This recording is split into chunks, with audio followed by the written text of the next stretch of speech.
السلام عليكم ورحمة الله وبركاته.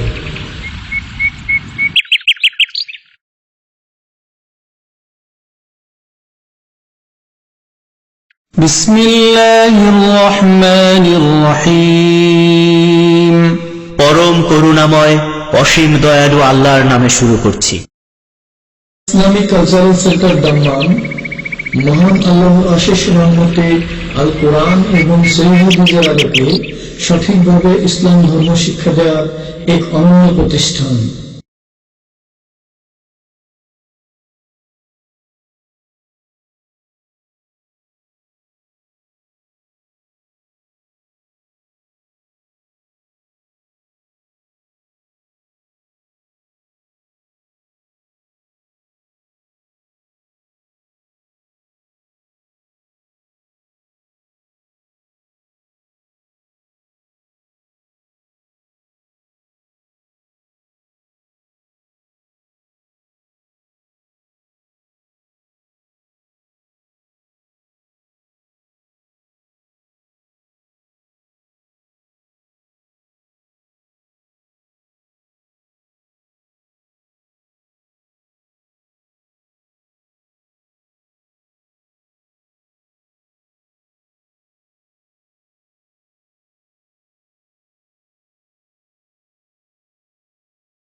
السلام عليكم ورحمة الله وبركاته.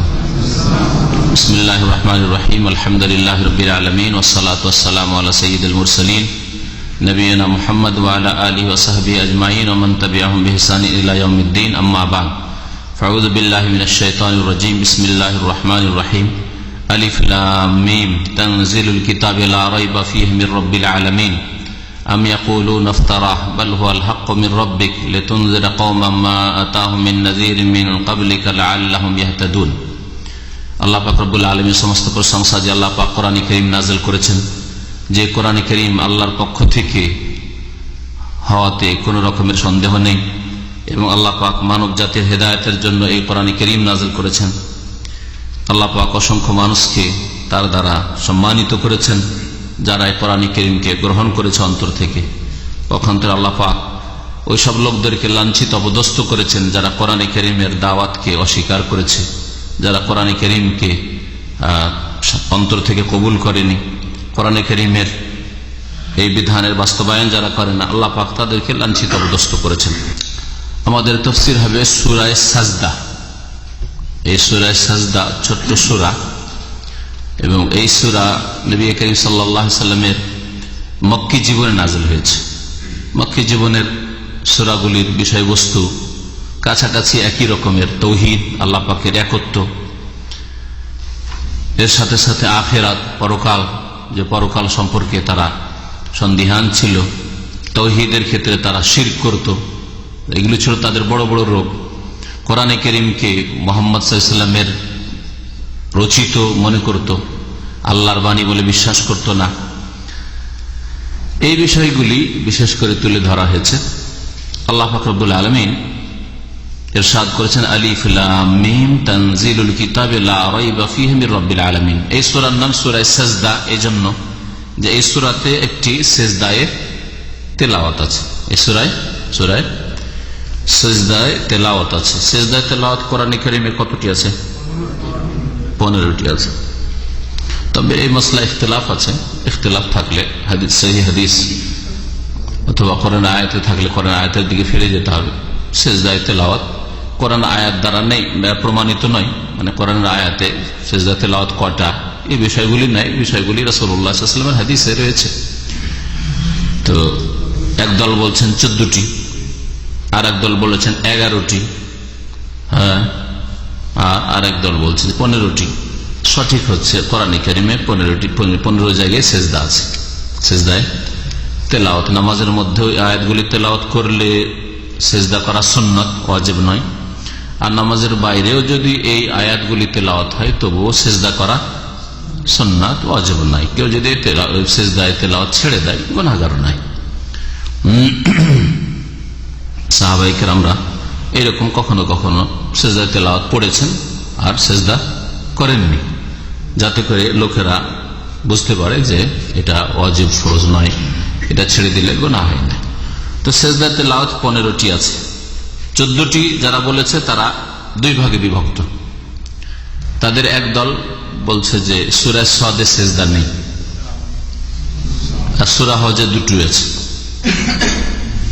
এটা হচ্ছে ইমাম শাফি বা শাফি মাসলাকের অনুসারীদের মত, ওরাও 14টি বলছে, কিন্তু সূরা সাদে সেজদা নেই তাদের কাছে, আর সূরা হজে দুটো সেজদা আছে। হানাফিরা তারাও বলছে 14টি, কিন্তু শাফিদের থেকে ভিন্ন মত পোষণ করেছে এইভাবে যে সূরা হজে তাদের কাছে একটি সেজদা আছে, দুটো তারা মানে না, আর সূরা সাদের সেজদা যেটা শাফিরা মানে না সেটা তারা মানে, তাহলে সমান হয়ে গেল। এইভাবে এই জন্য ভারত, বাংলাদেশ, পাকিস্তানে ছাপা কোরআনগুলিতে সূরা হজে দেখবেন দুটো সেজদার একটাতে লেখা আছে আস-সাজদা, তো সাইডে লেখা আছে আস-সাজদা তো ইনদাল ইমাম শাফি, এই সেজদাটি ইমাম শাফির নিকট। অথচ এই সেজদা হাদিস দ্বারা প্রমাণিত যে সূরা হজে দুটো সেজদা আছে। তো কারণ মানুষ মযহাবধারী, সুতরাং মযহাবধারীরা এরকমই কথা লিখবে যে এটা শাফিদের সেজদা, আমাদের সেজদা না। বুঝতে পারছেন? ওই রকমের সূরা সাদে শাফিঈরা লিখবে, ইন্দোনেশিয়ার ছাপা কোরআন যদি হয়, কেরালার ছাপা কোরআন হয়, তো লিখবে আস-সাজদা তো ইনদাল আহনাফ, আমাদের কাছে না, ঠিক না? অথচ সূরা সাদেও সেজদা আছে, সূরা হজেও সেজদা আছে। যারা বলেছে 11টি সেজদা, তারা ওই শেষ দিকের সেজদাগুলি একটাও মানেনি। মালিকীদের নিকটে মাত্র 11টি সেজদা আছে। শেষ দিকে মানে সূরা নাজম থেকে, সূরা নাজম একটা সেজদা, আর তারপরে যে সেজদাগুলি আছে সূরা আলাকে তার আগে আছে, ইজা সামাউন শাক্কাত ইনশিকাকে আছে। তো এইগুলো তারা মানেনি। কটা গেল তাহলে? 3টা গেল। আর 3টা গেলে কটা হয়? 12টা হলো। 14টা কেন হয়? 12টা হলো। 15টার মধ্যে 3টা কমাইলেন, 12টা হলো না? আর একটা কমে, একটা ওই সূরা সাদেরটাকে। আর সূরা সাদ সম্পর্কে একটা হাদিস আছে যে সূরা সাদের সেজদাটা লাইসা মিন আযাইমিস সুজুদ, মানে এটা কোন আবশ্যক সেজদা নাই। ওখান থেকে তারা ধরে নিয়েছে যে এটা আউট, তো ওইটা বাদ চলে গেল একটা। এইভাবে তারা কমিয়ে দিয়ে 11টা করেছে। আহলে হাদিস ওলামারা, মুহাদ্দিসিনরা, যারা হাদিস মোতাবেক বিনা কোনো তাকলিদে, কোন একটা ইমামকে ফলো না করে সরাসরি হাদিসের উপর আমল করে, তারা বলছে যে সবগুলি আছে। মালিকিরা যেগুলি অফ করেছে ওটাও আছে, আর সূরা হজ যে দুটো আছে, সূরা সাদেও আছে। সুতরাং টোটাল সেজদা হচ্ছে 15টি। যা হোক, সেজদার বিষয়টি আনুষঙ্গিক, আসলে আমাদের তাফসীরের সাথে বিশেষ তেমন সম্পর্ক নেই, যদিও এই সূরায় একটি সেজদা আছে বলে এই কথাগুলি চলে আসে। তো এই সূরা সাজদা নবী করিম সাল্লাল্লাহু আলাইহি ওয়াসাল্লাম পাঠ করতেন কখন? জুমার দিন ফজরের সালাতে প্রথম রাকাতে সূরা সাজদা পাঠ করতেন, আর দ্বিতীয় রাকাতে সূরা দাহর পাঠ করতেন। এটা নবী করিম সাল্লাল্লাহু আলাইহি ওয়াসাল্লামের সুন্নাত। কিন্তু এই সুন্নত আজকাল প্রায় উঠেই গেছে, এই সুন্নাত প্রায় উঠে গেছে। এই সুন্নতটা শুধু হারমাইন শরীফে না আছে, মক্কা মদিনায় দুই মসজিদে, মসজিদে নববীতে আর মসজিদে হারামে। মক্কা মদিনায় জুমার দিন থাকলে দেখতে পাবেন অধিকাংশ সময় আইম্মায়ে কেরামরা তেলাওয়াত করেন। এই সুন্নতটা ওখানে শুধু আছে। আচ্ছা, তাহলে ভালো। খুব কম মসজিদ আছে, এটা বলতে চাইছি।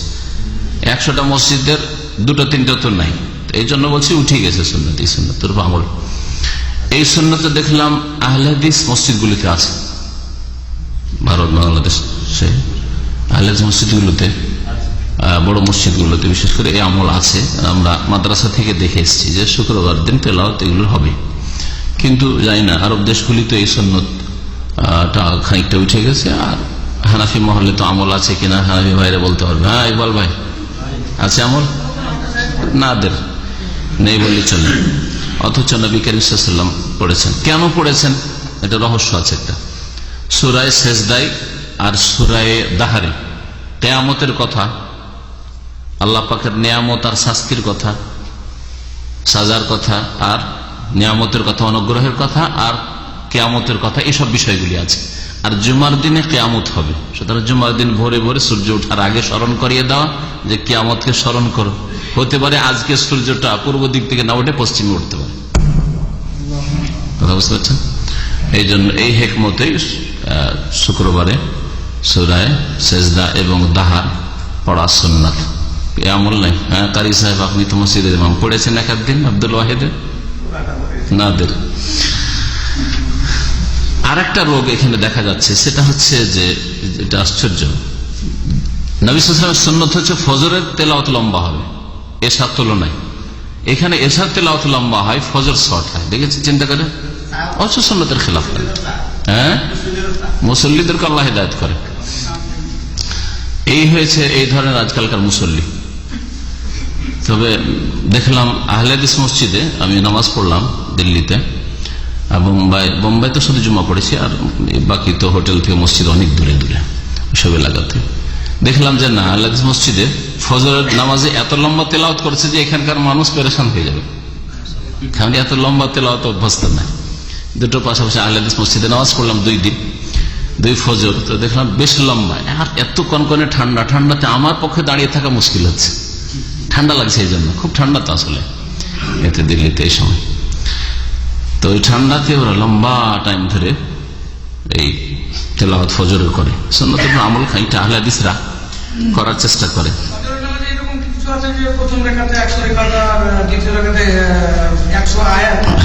নবী সাল্লাল্লাহু আলাইহি ওয়াসাল্লাম 60 থেকে নিয়ে 100 পড়তেন, 60 থেকে নিয়ে 100 পড়তেন ফজর নামাজ। এটা সহিহ হাদিস দ্বারা প্রমাণিত। তো 60 থেকে 100 মানে কখনো কমপক্ষে 60 আর খুব বেশি হলে 100, 2 রাকাত মিলিয়ে, অথবা প্রথম রাকাতে 60 বাকিটা 40, এরকম করে 100, এরকম ব্যাখ্যা করা যেতে পারে। কিন্তু আগের ব্যাখ্যাটা বেশি ভালো, যে 60-এর কম সাধারণত হইতো না, 60 আয়াতের কম, আর 100-এর বেশি হইতো না, এইরকম লম্বা তেলাওয়াত হ্যাঁ নবী করিম সাল্লাল্লাহু আলাইহি ওয়াসাল্লাম করতেন ফজর নামাজে। বুখারীতে আছে কিতাবুল জুমাতে আবু হুরায়রা রাদিয়াল্লাহু তাআলা আনহু থেকে, কানা নবী সাল্লাল্লাহু আলাইহি ওয়াসাল্লাম ইয়াকরাউ ফিল ফজরি ইয়াউমাল জুমআ, ফজরের দিন ফজর নামাজে জুমার দিন পড়তেন আলিফ লাম মিম তানজিল সাজদা, মানে এই সূরাটা, ওয়া হাল আতা আলাল ইনসান, মানে হাল আতা আলাল ইনসান হিনুম মিনাদ দাহর লাম ইয়াকুন শাইআন মাযকুরা, সূরা দাহর, এটা পড়তেন। আর মুসনাদ আহমদে জাবের রাদিয়াল্লাহু তাআলা আনহু থেকে বর্ণিত একটি হাদিস মুসনাদ আহমদের, তাতে আছে কানান নবী সাল্লাল্লাহু আলাইহি ওয়াসাল্লাম হাত্তা ইয়াকরা, নবী সাল্লাল্লাহু আলাইহি ওয়াসাল্লাম প্রত্যেক দিন ঘুমাবার পূর্বে এই সূরা সাজদা পাঠ করতেন, আর সূরা আর তাবারাকাল্লাযী বিয়াদিহিল মুলক পাঠ করতেন, সূরা মুলক পাঠ করতেন। সূরা মুলক সম্পর্কে এছাড়াও আরো হাদিস রয়েছে। আর সূরা সাজদাও পাঠ করতেন ঘুমাবার পূর্বে। জি, চলেন তাফসীর দেখা যাক। বিসমিল্লাহির রহমানির রহিম। আলিফ লাম মিম এর মানে কি? এর মানে সাহাবীরা জিজ্ঞাসা করেননি, আর রাসূলুল্লাহ সাল্লাল্লাহু আলাইহি ওয়াসাল্লাম বলে দেননি। তখনকার বাক ভঙ্গিমায় এইরকম ছিল, হয়তো কাব্য রচনা করতো। সেই যুগে কাব্য রচনায় কিন্তু খুব পারদর্শী ছিল, সেই যুগের লোক খুব উন্নত ছিল আরবি কবিতায়। সেই যুগের অনেক কবিতা আজকাল মাদ্রাসাতেও পড়ানো হয়, আলিয়াতে, কওমি মাদ্রাসায়, এছাড়াও কলেজ ইউনিভার্সিটিতে অ্যারাবিক অনার্স অথবা অ্যারাবি মাস্টার্স পিএইচডি যারা করে তাদের ওই যুগের কবিতাগুলি পড়ানো হয়, আমরা পড়েছি। তো কাব্য রচনার যুগ ছিল, তো সেই যুগে যেহেতু কম্পিটিশন চলতো কাব্য রচনার, আল্লাহ পাক রব্বুল আলামিন আলিফ লাম মিম, আলিফ লাম রা, কাফ হা ইয়া আইন সাদ এইরকম বিচ্ছিন্ন অক্ষরগুলি দিয়ে চ্যালেঞ্জ করলেন জাতিকে, আরব জাতিকে, যে কোরআনে কারীম এই আলিফ থেকে ইয়া পর্যন্ত যে অক্ষরগুলি রয়েছে বর্ণ, এই দিয়ে আল্লাহ পাক নাজিল করেছেন। নতুন কোন এমন কোন অক্ষর বা বর্ণ দিয়ে আল্লাহ পাক নাজিল করেনি যেগুলি তোমাদের কাছে নেই। এমন কি আছে? আলিফ থেকে ইয়া পর্যন্ত তোমাদের কাছে আছে, আর ওইগুলো দিয়ে এই কোরআনে কারীম আল্লাহ পাকের বাণী। সুতরাং তোমরা কোরআনে কারীম হয় আল্লাহ পাকের বাণী হিসাবে মেনে নাও, আর না হলে চ্যালেঞ্জ গ্রহণ করো, আর এইরকম বাণী বা এইরকম কথা তোমরা তৈরি করো, তৈরি করে পেশ করো, তাহলে তোমাদের কথা ঠিক বলা যেতে পারে যে এটা মানুষের রচিত। আর যদি তা না করতে পারো, আর করতে পারেনি তারা, আল্লাহ পাক চ্যালেঞ্জ করেছেন একাধিক আয়াতে, তাহলে এটা আল্লাহ পাকের বাণী, তোমরা মেনে নাও। এই জন্য সাহাবারা জিজ্ঞাসা করেনি, তারা বুঝছিলেন যে আলিফ লাম মিম, আলিফ লাম রা এগুলির উদ্দেশ্য, লক্ষ্য উদ্দেশ্যটা কি। যেন কোন সাহাবী জিজ্ঞাসা করেন ইয়া রাসূলুল্লাহ আলিফ লাম মিম মানে কি, আলিফ লাম রা মানে কি জিজ্ঞাসা করেন, কাফ মানে কি জিজ্ঞাসা করেননি। কেউ কেউ বলেছেন যে নতুন নতুন কোন ভঙ্গিমা যদি পেশ করা হয় তাহলে ওতে একটা আকর্ষণ হয়, ঠিক না? নতুন জিনিসকে মানুষ ভালোবাসে, আর নতুন জিনিসে একটা আকর্ষণ আছে। পুরাতন যেটা গতানুগতিক চলছে, একটা নতুন পদ্ধতি আসে তাহলে ওতে একটা আকর্ষণ আসে। তো এই ভঙ্গিমা হয়তো অবলম্বন করা হয়েছে কোরআনে কারিমে, যাতে করে কাফেররা এমনি তো কোরআন শুনতে চায় না, কিন্তু নতুন ভঙ্গিমা আলিফ লাম মিম দিয়ে শুরু হচ্ছে, আরে কি বলা হচ্ছে এরকম, তা শুনি তাহলে। এটা যারা অ্যাডভার্টাইজে কাজ করে তারা কিন্তু নতুন নতুন পদ্ধতি অবলম্বন করে, দেখেছেন দোকানপাটে নতুন নতুন তরিকা আবিষ্কার করার জন্য। যাই হোক, আলিফ লাম মিম বা এই ধরনের বিচ্ছিন্ন অক্ষর যেগুলো হরুফে মুকাত্তাত, এই সম্পর্কে যারা অর্থ করার চেষ্টা করেছে তারা ভুল করেছে। এক কথায় একেবারে মন গড়া কথা বলেছে। যেমন এক শ্রেণীর লোকেরা এগুলোকে শর্ট ফর্ম মনে করে। শর্ট ফর্ম বুঝেন তো না? এমডি, হ্যাঁ মানে ম্যানেজিং ডাইরেক্টর, ডক্টর অফ মেডিসিনই তো হইতে পারে এমডি, ম্যানেজিং ডাইরেক্টর, হ্যাঁ মেডিসিনের ডক্টর, পিএইচডি তো হইতে পারে, এমবিবিএস ইত্যাদি যেমন আছে, হ্যাঁ এমপি, মেম্বার অফ পার্লামেন্ট, হ্যাঁ তো হ্যাঁ এমপি, হ্যাঁ তো বললাম যে ওইরকম আর কি। এমপি মধ্যপ্রদেশও হইতে পারে, ভারতের লোকেরা বুঝবে না এমপি, হ্যাঁ এপি অন্ধ্রপ্রদেশ, এপি বলছে তারা, শর্ট ফর্ম এগুলোকে বলা হয়। তো BA, bachelor of arts, BSc, bachelor of science, এগুলো হচ্ছে শর্ট ফর্ম। তো এক শ্রেণীর মূর্খরা এই কোরআনের এই আয়াতগুলির, এই অক্ষরগুলির ব্যাখ্যা এভাবে করেছে, এগুলি হচ্ছে শর্ট ফর্ম। আলিফ সংকেত হচ্ছে আল্লাহর, লাম সংকেত হচ্ছে জিবরাইলের লাম থেকে, আর মিম হচ্ছে মুহাম্মাদের মিম থেকে। এগুলি মিথ্যা কথা, আর এইরকম কথা আল্লাহর কিতাব সম্পর্কে বলা জায়েজ নয়, হারাম। ওয়ালা তাকফু মা লাইসা লাকা বিহি ইলম, যে সম্পর্কে তোমার জ্ঞান নেই সে সম্পর্কে কোনো কথা বলবেন, আল্লাহ নিষেধ করেছেন।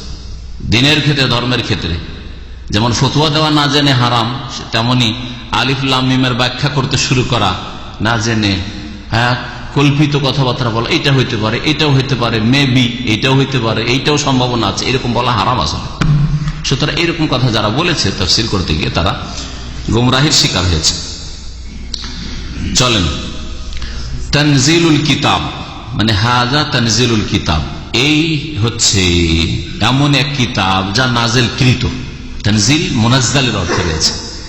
এই কিতাব আল্লাহর পক্ষ থেকে নাজিলকৃত, লা রাইবা ফি, যাতে কোনো সন্দেহ নেই। এটি নাজিলকৃত আল্লাহর পক্ষ থেকে, এতে কোনো সন্দেহ নেই।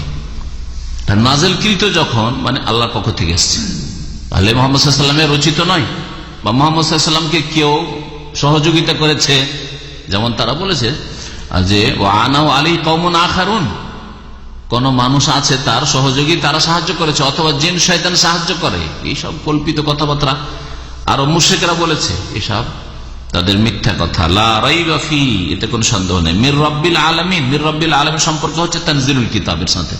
তানজিলুল কিতাব, এই কিতাব নাজিলকৃত বিশ্ব জাহানের প্রতিপালকের পক্ষ থেকে, লা রাইবা ফি, যাতে কোনো সন্দেহ নেই। আম ইয়াকুলুন ইফতারাহ, আল্লাহ বলছেন তারা কি বলে এই কথা যে ইফতারাহু মানে ইফতারাহু মুহাম্মদ সাল্লাল্লাহু আলাইহি ওয়াসাল্লাম এটা গড়ে নিয়েছে, রচনা করেছে, এই ধরনের কথাবার্তা বলে। বাল হুয়াল হাক্কু মির রাব্বিক, বরং এই কোরআন হচ্ছে সত্য হে নবী তোমার রবের পক্ষ থেকে। মির রাব্বিক, কোরআন হচ্ছে হক, বাতিল নয়। কোরআন হচ্ছে হক মানে মিথ্যা নয়। কোরআনে যা আছে তা ন্যায় সঙ্গত, তাতে কোন রকমের জুলম, তাতে কোন রকমের বাড়াবাড়ি, তাতে কোন রকমের এমন কিছু যেটা মানুষের পক্ষে পালন করা অসম্ভব, এমন কিছু নাই। তাহলে হক মানে শুধু সত্যতে সীমিত নয়, হক জিনিস ন্যায়সঙ্গত, সত্য এবং মানুষের সমস্যার সমাধানে সক্ষম সব যুগে এবং সর্বস্থানের জন্য সবগুলি সামিল। লেতুনজিরা কওমাম মা আতাহুম মিন নাযিরিন মিন ক্বাবলিক, হে নবী, যাতে করে তুমি এমন সম্প্রদায়কে সতর্ক করো যাদের কাছে তোমার পূর্বে কোনো সতর্ককারী আগমন করেনি। লাআল্লাহুম ইয়াহতাদুন, যাতে করে তারা সঠিক পথ প্রাপ্ত হয়। তাহলে আল্লাহ পাক কোরআনে কারীম নাজিল করার উদ্দেশ্য, নবী করিম সাল্লাল্লাহু আলাইহি ওয়াসাল্লামকে এইভাবে বলছেন যে তুমি এমন জাতির কাছে কোরআন নিয়ে যাবে যেই জাতির কাছে তোমার পূর্বে কোনো সতর্ককারী নবী আসেনি মানে দীর্ঘদিন আসেনি, এর মানে কোনো কালে আসেনি। কারণ এমন একটা যুগ ছিল যেই সময় এ কুরাইশদের পূর্বপুরুষ ইসমাইল আলাইহিস সালাম ছিলেন, তিনি নবী, তাহলে নবী তো এসছেন, কিন্তু তাদের কাছে মানে দীর্ঘদিন ধরে আসেন। মাঝখানে এই ইসমাইল আলাইহিস সালাম থেকে শুরু করে মুহাম্মদ রাসূলুল্লাহ সাল্লাল্লাহু আলাইহি ওয়াসাল্লাম পর্যন্ত কাছাকাছি বলা যেতে পারে যে 3000 বছর। এর মাঝখানে বনি ইসরায়েলদের মধ্যে অনেক নবী এসেছেন।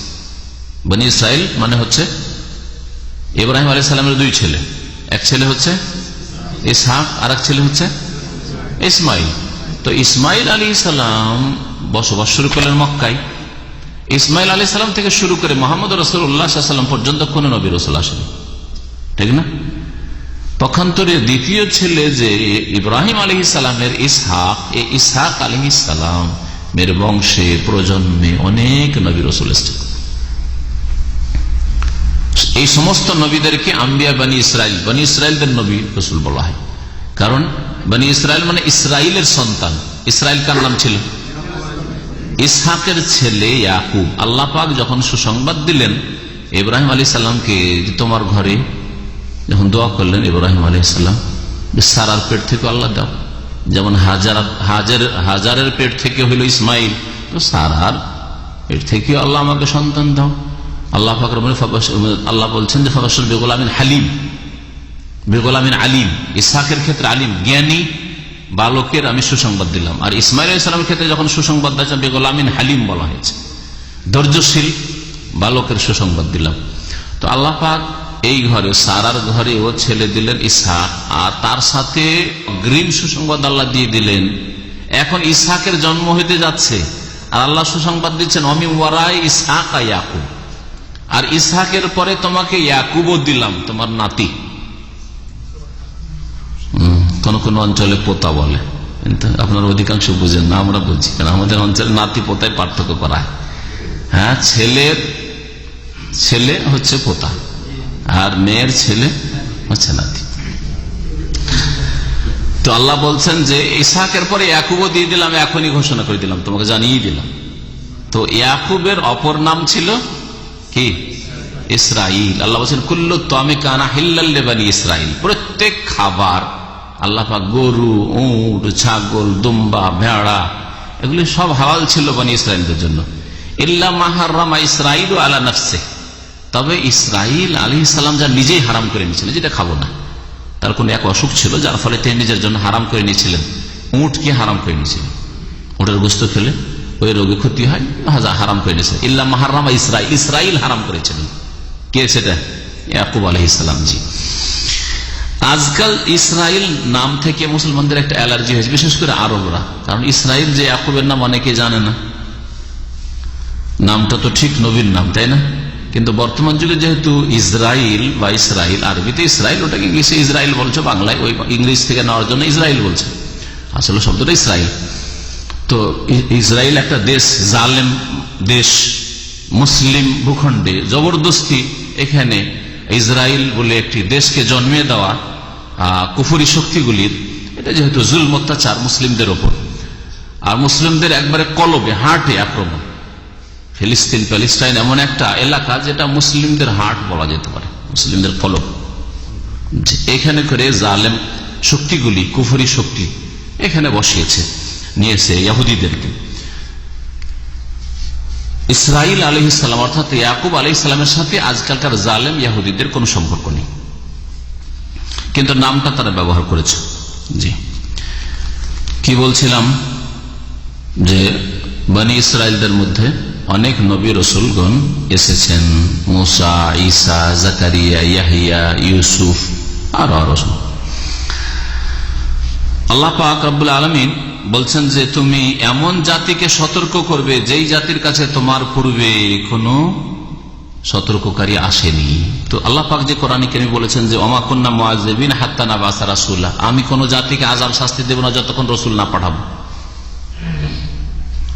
আল্লাহ বলছেন এমন জাতির কাছে তোমাকে পাঠাচ্ছি যাদের কাছে কোনো সতর্ককারী আসেনি। তাহলে আল্লাহ পাক কেমন করে ওদেরকে আযাব দিবেন যাদের কাছে নবী পাঠাননি? প্রশ্ন জাগে না? হ্যাঁ, আল্লাহ এক দিয়ে বলছেন আমি কোন জাতিকে অতক্ষণ শাস্তি দেব না যতক্ষণ কোন নবী রসুল না পাঠিয়েছে। আর এই আয়াতে আল্লাহ বলছেন যে হে নবী তোমাকে এমন জাতির কাছে পাঠাচ্ছি যাদের কাছে এর পূর্বে নবী রসুল আসেন।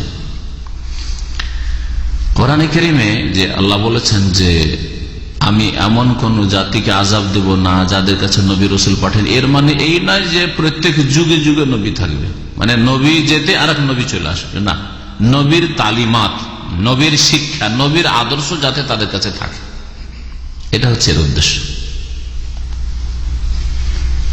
নবী করিম সাল্লাল্লাহু আলাইহি ওয়াসাল্লাম আর ইসমাইল আলাইহিস সালামের মাঝখানে যদিও কোনো নবী মক্কায় আসেনি, কিন্তু মক্কায় নবীর দাওয়াতের শিক্ষা মজুদ ছিল, তারা সেটাকে বিকৃত করেছে। ইব্রাহিম আলাইহিস সালামের ধর্মের শিক্ষা ছিল না, কিন্তু সেই ধর্মকে তারা কি করেছিল?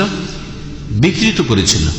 ইব্রাহিম আলাইহিস সালাম যিনি নিজের হাতে মূর্তি ভেঙেছেন, হ্যাঁ, বাবার সাথে সংগ্রাম করেছেন, বাবার বাড়ি থেকে বিতাড়িত হয়েছেন শুধু তাওহীদ আর শিরকের লড়াইয়ে, সেই ইব্রাহিমের নামে আরব মুশরিকরা, কুরাইশরা শিরক করত আর বলতো আমরা ইব্রাহিম আলাইহিস সালামের ধর্মের উপর আছি, বলতো না? তাহলে ইব্রাহিমের ধর্মকে তারা বিকৃত করেছে। ঠিক ওই রকমই যেমন আজকাল মুসলিম সমাজের কবর মাজার পূজারীরা মুহাম্মদ রাসূলুল্লাহ সাল্লাল্লাহু আলাইহি ওয়াসাল্লামের ধর্মকে বিকৃত করেছে। তাদের কাছে কোরআন মওজুদ আছে, রাসূলের হাদিস মওজুদ আছে, কবর মাজার পূজা করছে কার নামে? ধর্মের নামে, নাম মানে মুহাম্মদ রাসূলুল্লাহর নামে। আরে কালেমাও পড়ছে লা ইলাহা ইল্লাল্লাহ, আর মুহাম্মদ রাসূলুল্লাহ পড়ছে, আর কবর মাজার পূজাও করছে।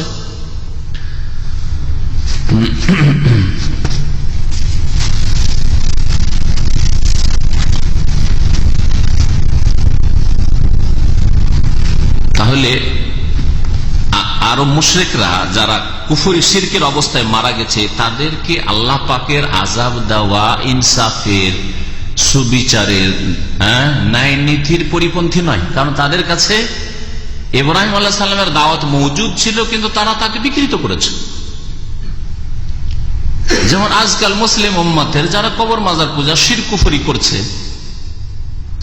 তারা যদি বলে আমাদের কাছে দাওয়াত আসে, কারণ তাদের কাছে দাওয়াত মওজুদ নাই, কোরআনে কারীম মওজুদ নাই, রাসূলের হাদিস মওজুদ নাই, কিন্তু অপব্যাখ্যা করেছে, কোরআন হাদিসের অপব্যাখ্যা করে ইসলামের নামে তারা কবর মাজার পূজা করছে। সুতরাং তারা আল্লাহ পাকের আযাবের হকদার।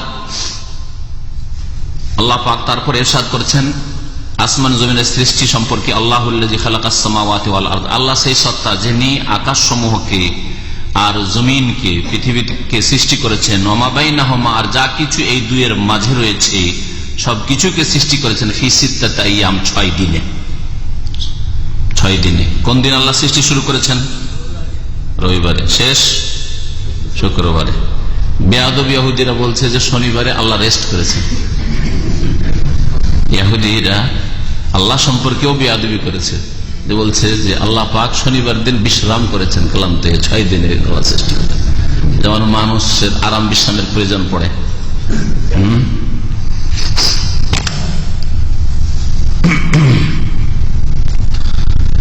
আল্লাহ পাক বলছেন তারপরে সুম্মাস্তাওয়া আলাল আরশ, অতঃপর আল্লাহ পাক সমুন্নত হয়েছেন তার আরশের উপর। ইস্তাওয়া মানে আলা ওয়ারতাফা, আরবিতে তাফসীর কারণ করেছেন, এই জন্য সমুন্নতের তর্জমাটি সবচাইতে সূক্ষ্ম। পক্ষান্তরে কেউ কেউ বিরাজমানের তাফসীর করে তর্জমা করেছে, কেউ অতঃপর আল্লাহ পাক তার আরশে বিরাজমান হলেন, কেউ তর্জমা করতে গিয়ে বলেছে আরশে সমাসীন হলেন। জালাসা শব্দ আল্লাহ বলেননি, জালাসা মানে বসা, ঠিক না? তো কোন আয়াতে জালাসা শব্দটি আসেনি। সুতরাং ওই রকম অর্থ না করে ইস্তাওয়ার অর্থ যেটা আরবি ভাষায় হয়, যারা আকিদার আহিম্মা ইমাম তারা এইভাবে অর্থ করেছেন। এই জন্য সমুন্নত অর্থটা বেশি সূক্ষ্ম। মা লাকুম মিন দুনিহি মিন ওয়ালিয়্যিন ওয়ালা শাফিয়্যিন, তোমাদের আল্লাহ ছাড়া কেউ না কোনো বন্ধু পৃষ্ঠপোষক রয়েছে, ওয়ালা শাফি না কেউ সুপারিশকারী রয়েছে। আল্লাহ যদি সুপারিশের অনুমতি না দেন তাহলে কেউ সুপারিশকারী নেই। আফালা তাতাযাক্কারুন, তোমরা কি উপদেশ নেবে না?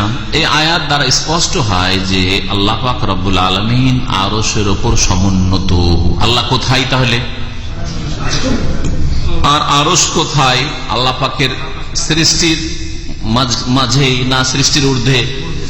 সমস্ত কিছু 7 আসমান 7 জমিনের ঊর্ধ্বে আল্লাহ পাকের আরশ, কুরসি। আর আল্লাহ পাক রব্বুল আলামিন তার আরশের উপর সমুন্নত।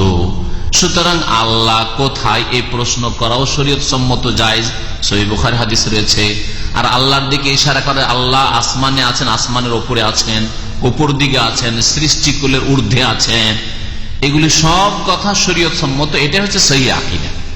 পক্ষান্তরে আল্লাহ সর্বত্র বিরাজমান, সবকিছুতেই বিরাজমান, অথবা এরকম কথা বলা যায় আল্লাহ কোন দিকে আছেন কোন দিক বলা যাবে না, হ্যাঁ এদিকে আছেন এদিকে আছেন বলাই যাবে না, এগুলি গুমরাহি কথা, যারা বিদআতপন্থী তাদের কথা।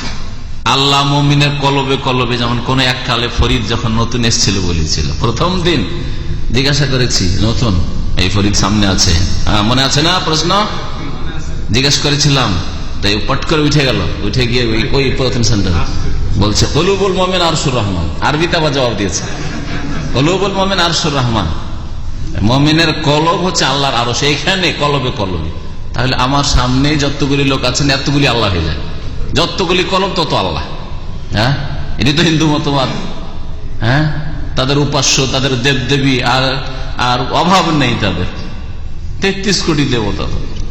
আল্লাহ পাক তারপরে ইরশাদ করেছেন ইউদাব্বিরুল আমরা মিনাস সামাই ইলাল আরদ, দাব্বার ইউদাব্বিরু মানে নিয়ন্ত্রণ করা।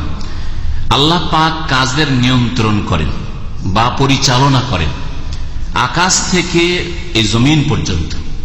আকাশে যা হয় আর পৃথিবীতে যা কিছু হয় সবকিছুর নিয়ন্ত্রণ করেন একমাত্র আল্লাহ পাক, সবকিছুর পরিচালনা করেন একমাত্র আল্লাহ পাক রব্বুল আলামিন।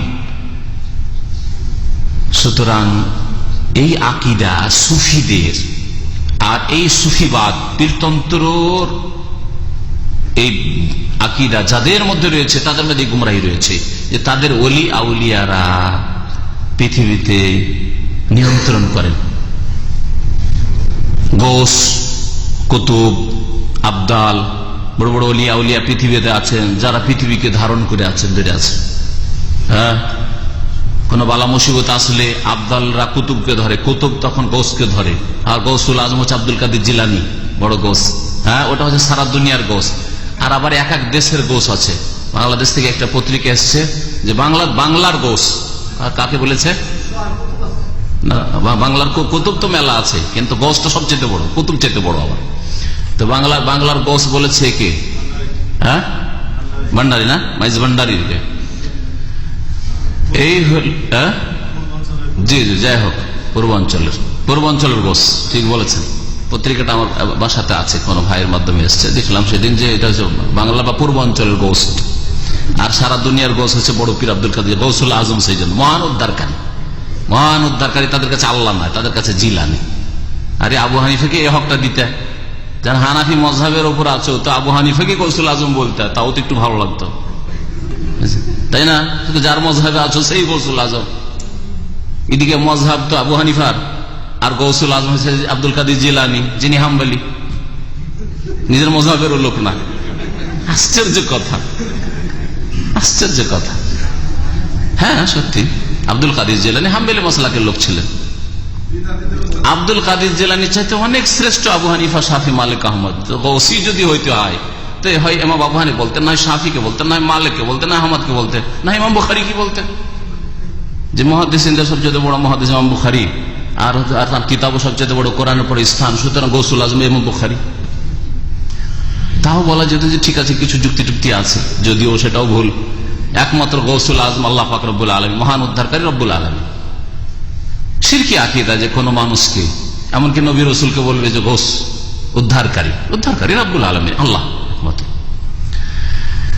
তো কি বলছিলাম যে এই সুফিদের আকীদা যে পীর ওলিরা এরা গৌস হয়, কুতুব হয়, আবদাল হয়, বালা মুসিবতে মুরিদানরা পড়লে তাদেরকে উদ্ধার করে, যার ফলে বিভিন্ন কিস্সা কাহিনী পীরদের জীবনীতে আছে যে অমুক কুতুব সাহেব, কুতুবে রব্বানি, অমুক ওলি করলেন কি, জাহাজ কোথাও ডুবে যাচ্ছিল, হাজিরা মরে যাচ্ছিল, আর গিয়ে দিল একটা ধাক্কা দিয়ে জিদ্দায় লাগিয়ে দিল। এগুলো পড়েছেন না পড়েননি? না পড়ে থাকেন তো তাদের জীবনীগুলি পড়লেই বুঝতে পারবেন। হাজি এমদাদুল্লাহ মহাজের মাক্কি সম্পর্কে লিখেছে আর রশিদ আহমদ গঙ্গোহী সম্পর্কে লিখেছে। দুটো ঘটনায় দুইবারই নাকি হাজিরা ভারত থেকে আসছিল, আর সবগুলি হাজি ভারত বাংলাদেশ থেকে আসে। যে হাজিগুলোকে এরকম করে উদ্ধার করে এই ওলিরা, সেগুলো সব ভারত বাংলাদেশ পাকিস্তান থেকে আসে। জেদ্দা আসার আগে তুফানে জাহাজ ডুবে যাচ্ছিল, তখন হাজি এমদাদুল্লাহ মহাজের মাকে একটা ধাক্কা দিলেন। এইভাবে ধাক্কাটা হাত দিয়ে না, মনে হয় ধাক্কা কোমর দিয়ে ধাক্কা দিয়েছেন, কোমর দিয়ে ধাক্কা দিলেন। ধাক্কা দিয়ে তো মাশাআল্লাহ তাবারাকাল্লাহ জেদ্দায় এসে বন্দরে এসে লেগেই গেল পানি জাহাজ। হাজিরা তো বেঁচে গেল, কিন্তু বেচারা পীর সাহেবের, এই ওলি সাহেবের ছাল উড়ে গেল। কয়েকদিন ধরে যে খাস খাদেমরা খিদমত করছেন হাজি এমদাদুল্লাহ মহাজের মাক্কি, তেল মালিশ করতেন তো আগে, গেঞ্জি টেঞ্জি খুলতেন একটু, কিন্তু ওই জায়গা আর খুলতে দিচ্ছেন না। কি ব্যাপার, আগে তো খুলতাম, খিদমত করতাম, কিন্তু এখন তেল লাগাইতে কেন হুজুরে কিবলা দিচ্ছেন না? বলছে হাজরাত কি হয়েছে একটু বলেন, আমি কি ব্যাপারটা। তারপরে খুলে দেখছে একটু চামড়া মানে উড়ে গেছে, ছাল উড়ে গেছে। কি ব্যাপারটা কি? আরে এসব শুনিয়ে না। হ্যাঁ, না শুনবো, কি ব্যাপারটা কি? ব্যাপার হচ্ছে যে এইরকম হাজি সাহেবরা সব ডুবে যাচ্ছিল, জাহাজ ডুবে যাচ্ছিল, তো আমি একটা ধাক্কা দিলাম, আর যেই ধাক্কা দিলাম তো কেনারায় লেগে গেল, কিন্তু আমার ছাল উড়ে গেল। এগুলো কিস্সা। জি, আর এগুলি এত বড় ওলি, সুবহানাল্লাহ, এদের কাছে এত বড় ওলি, এই ভণ্ডামি এগুলি বেরলভী আকীদা শুধু মনে করছেন নাকি? না, হাজি এমদাদুল্লাহ মহাজের মাক্কি মাথার মুকুট দেওবন্দীদের, রশিদ আহমদ গঙ্গোহী কুতুবে রব্বানি, চরমনাই সিলসিলার পীর। চরমনাই সিলসিলা এসছে রশিদ আহমদ গঙ্গোহী থেকে। রশিদ আহমদ গঙ্গোহীর কাছ থেকে নিয়ে আসলেন গিয়ে ওজানির পীর, ভারতে গিয়ে কারি ইব্রাহিম, তাদের সিলসিলা পড়েছি আমি, কারণ এইসব বাতিলও পড়তে হয়, না হলে কি করে বলবো, মিথ্যা কথা বলবো না পড়লে। আর এই কারি ইব্রাহিম তখন তার এই খেলাফত দিয়ে দিলেন কাকে? হ্যাঁ, মাওলানা ইসহাক, তাদের যে ইসহাক সাহেবকে। আর ইসহাক সাহেব তখন দিলেন কাকে? এই যে কিছুদিন আগে মারা গেল ফজলুল করিম সাহেবকে। ফজলুল করিম থেকে ওর ছেলে পেয়েছেন। এই রশিদ আহমদ গঙ্গোহীও ধাক্কা দিয়ে এর, অথচ কোরআন কি বলছে? ইউদাব্বিরুল আমরা মিনাস সামায়ে ইলাল আরদ, আকাশ থেকে শুরু করে জমিন পর্যন্ত সব কাজের নিয়ন্ত্রণ কে করেন? আল্লাহ। এটা হচ্ছে কোরআনের শিক্ষা। এখন কোরআন মোতাবেক জীবন গড়বেন নাকি কিসসা কাহিনীর উপর নির্ভরশীল ধর্ম? চিন্তা করেন।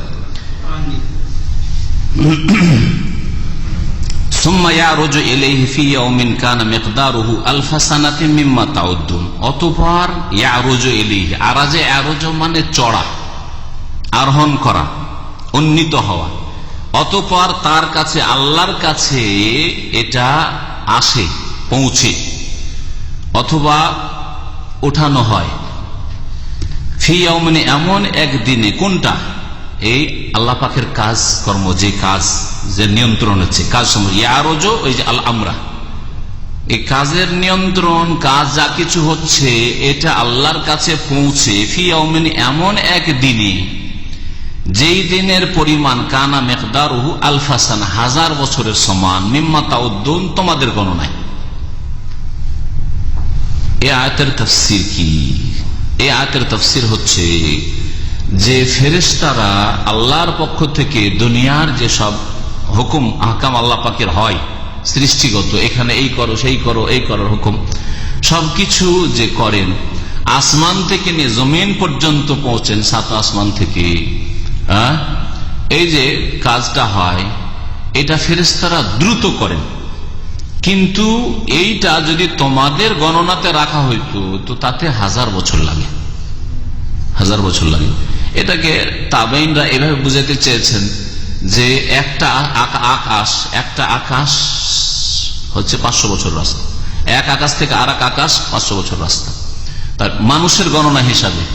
তাহলে আল্লাহকে জমিন থেকে আল্লাহর কাছে রিপোর্ট পৌঁছিতে দুনিয়ার মানুষের গণনায় কতদিন লাগে? 1000 বছর। এইভাবে বুঝিয়েছেন এই আয়াতকে তাফসীরকারগণ। আর কেউ কেউ বলেছেন এই দিন অর্থাৎ কিয়ামতের দিনকে বোঝানো হয়েছে, যেমন অন্য সূরায় রয়েছে, সূরা মাআরিজে রয়েছে, হ্যাঁ, ইয়াউমিন কানা মিকদারুহু 50,000 সানা, সেখানে 50,000 বছরের কথা রয়েছে। কিয়ামতের দিনটা 50,000 বছরের হবে মানুষের গণনায় একটা দিন, নাকি 1000 বছরের হবে? সেখানে যেমন যার ওপর মুসিবত থাকবে তেমন তাকে দিন লম্বা লাগবে, যেমন যার ওপর আযাব শাস্তি থাকবে তেমন তার জন্য দিনটা দীর্ঘ হয়ে যাবে, লম্বা হয়ে যাবে। যেমন আজকের দুনিয়াতে এটা অনুভূত, আমরা অনুভব করি যে যদি কষ্টের অবস্থায় থাকেন তাহলে দিন পার হয় না, রাত পার হয় না, পেটের যন্ত্রণা বরদাস্ত হয় না, আধা ঘন্টায় মনে হচ্ছে যে পার হয় না সারা দিনের সময়, তাই না? পার হয় না, ডাক্তার আসতে আধা ঘন্টা লেট, বরদাস্ত হয় না। আর খুশির সময় হ্যাঁ কেমন ভাবে পার হয় টের পাবেন না আপনি। যারা ছুটিতে যাচ্ছেন বাড়ি তারা বলতে পারেন প্রথম রাতটা কত তাড়াতাড়ি কাটে।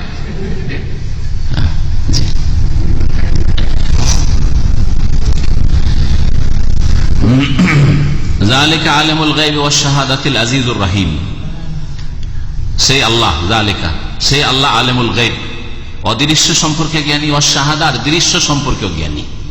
তাহলে অদৃশ্য সম্পর্কে জ্ঞানী একমাত্র কে? আল্লাহ।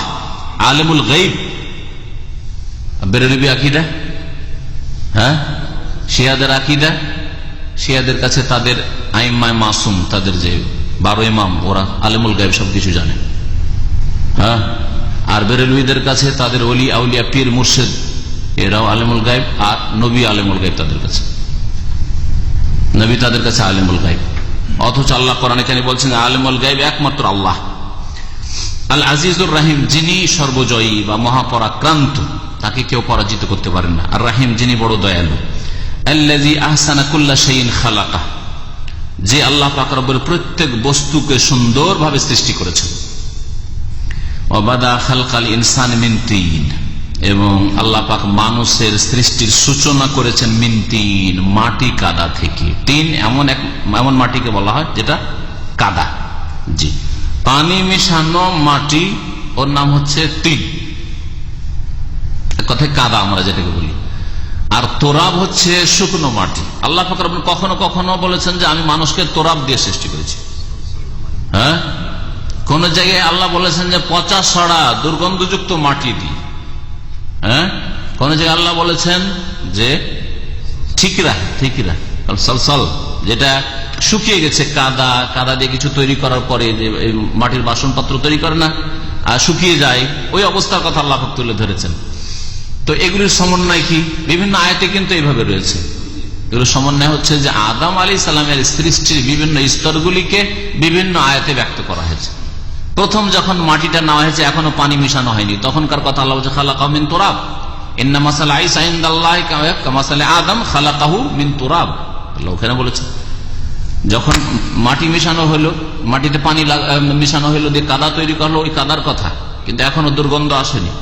কাদাটা অনেক দিন ধরে পড়ে থাকলে পচে যায়, সরে যায়, গন্ধ হয়, পাকে যে গন্ধ হয়, হ্যাঁ, দীর্ঘদিন ধরে পানি জমে থাকলে গন্ধ হয় না, ওই অবস্থাকে আল্লাহ হামাইম মাসনুন আল্লাহ পাক উল্লেখ করেছেন। তাহলে বিভিন্ন স্তরের কথা আল্লাহ, আদম আলাইহিস সালামকে আল্লাহ পাক যখন তৈরি করে দিলেন, হ্যাঁ, মাটি দিয়ে, তারপরে সেটা শুকিয়ে গেল, ঠন করে বাজছে, সেই অবস্থাকে আল্লাহ পাক রব্বুল আলামিন মিন সালসালিম মিন হামাইম মাসনুন, আল্লাহ সালসাল ঠন করে বাজে যে মাটির কোনো কিছু, ওই অবস্থার কথা আল্লাহ কোরআনে কারিমে তুলে ধরেছেন। জি, সুম্মা জাআলা নাসলাহু মিন সুলালাতিন মিন মাইন মাহিন, অতঃপর আল্লাহ পাক তার প্রজন্ম, নাসল মানে প্রজন্ম শাব্দিক অর্থ, বা তার বংশধর বলতে পারেন। আর এই প্রথম মানুষের বংশধরকে আল্লাহ পাক সৃষ্টি করলেন, জাআলা মানে খালাকা, আল্লাহ পাক জাআলা মানে করা মানে সৃষ্টি করলেন। তার বংশকে মানে আদম আলাইহিস সালামের বংশধরকে, প্রজন্মকে, মিন সুলালাতিন মিন মাইন মাহিন, তুচ্ছ পানির নির্যাস থেকে। সোলালা মানে নির্যাস, আর মাউন পানি, আর মাহিন মানে তুচ্ছ, তুচ্ছ পানি, ঘৃণিত পানি, যেই পানি মানুষকে নোংরা লাগে, ঘৃণা হয়, এইরকম পানি থেকে আল্লাহ পাক সৃষ্টি করলেন। লক্ষ্য করবেন ভালো করে, কোরআন বোঝার চেষ্টা করেন। আল্লাহ বলছেন কোন পানি থেকে? তুচ্ছ পানি থেকে। জি, ওটা কি? জি জি, শুক্রু, জি, বীর্য। তাহলে বীর্য সম্পর্কে আল্লাহ পাক বলছেন যে তুচ্ছ পানি, ঘৃণিত পানি থেকে আল্লাহ সৃষ্টি করেছেন। অন্যান্য মানুষের কথা আল্লাহ এখানে বলতেছেন। আদম আলাইহিস সালামকে মাটি দিয়ে প্রথম মানুষের কথা হইলো, এটা সূচনা, মানুষ সৃষ্টির সূচনা। আর তারপরে অন্যান্য মানুষকে আল্লাহ পাক রব্বুল আলামিন সৃষ্টি করেছেন মিন মাইন মাহিন। আল্লাহ পাক এই কথা কেন বললেন না মিন মাইন নাজাস, নাপাক পানি থেকে সৃষ্টি করেছি, কেন বললেন না? যেটা আমাদের দেশি বক্তারা বলে থাকে, হ্যাঁ মানুষকে আল্লাহ পাক নাপাক পানি থেকে সৃষ্টি করেছেন, বলে না ওয়াইজ বক্তারা। কোথায় আছে নাপাক শব্দটা? যদি মানি, যদি বীর্য নাপাক হইতো তো আল্লাহ পাক বলতেন মিন মাইন নাজাসিন, মিন মাইন মাহিন কেন আল্লাহ বলবেন? বুঝতে পেরেছেন? সুতরাং মানি, বীর্য সম্পর্কে, বীর্য পাক না নাপাক, যদিও ফুকাহায়ে কেরামদের ইখতিলাফ আছে, কিন্তু সঠিক মত হচ্ছে এবং সহিহ হাদিসও এর সমর্থন করে যে সেটা হচ্ছে পাক কিন্তু ঘৃণিত তুচ্ছ পানি। যেমন মানুষের কাশপোটা, কাশপোটা পাক না নাপাক? কাশপোটা রুমালের, কাপড়ের রুমাল তো আমরা বাঙালি ব্যবহার করি, কাপড়ের রুমালটা পকেটে থাকছে, অথবা গায়ে কাপড়ে, জামা কাপড়ে লাগলো, নাপাক হবে? নাপাক হবে না, কিন্তু নোংরা লাগে, হ্যাঁ, ঘৃণিত। ওই রকমই হচ্ছে মানি, ওই রকম হচ্ছে মানি।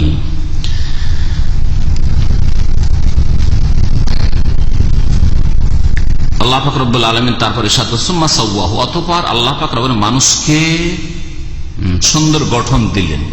সাওয়াহু, আল্লাহ পাক রব্বুল আলামিন সুঠাম করলেন। মানুষের যেমন গঠন লাগে, এই বীর্য থেকে আল্লাহ পাক রব্বুল আলামিন গঠন দিলেন। ভিতরে হাড়, যেমন সূরা মুমিন আল্লাহ বলেছেন যে হাড় আল্লাহ পাক তৈরি করলেন, হাড় হাড্ডির উপর আল্লাহ পাক পরিয়ে দিলেন। সুম্মা কাসাওনাল ইযামা লাহমান, গোশত পরিয়ে দিলেন। চিন্তা করেন যদি শুধু গোশত হইতো তাহলে কোনো মানুষ দাঁড়াইতে পারতো না, চলাফেরা করতে পারতো না, হ্যাঁ, গোশত দাঁড়াতে পারতো না। শুধু যদি হাড্ডি হইতো, কঙ্কাল, তাহলে দেখতে একেবারে খারাপ লাগতো, হ্যাঁ, অরুচিকর অবস্থা হইতো, তাই না? আল্লাহ পাক হাড় হাড্ডিও দিলেন আর তার উপরে গোশত পরিয়ে দিলেন। ওয়ানাফাখা ফীহি মির রূহিহি, তারপরে আল্লাহ পাক তাতে রূহ ফুঁকে দিলেন। এই আত্মা যদি না দিতেন তাহলে প্রাণহীন এই বডিতে কোনো মূল্য নেই।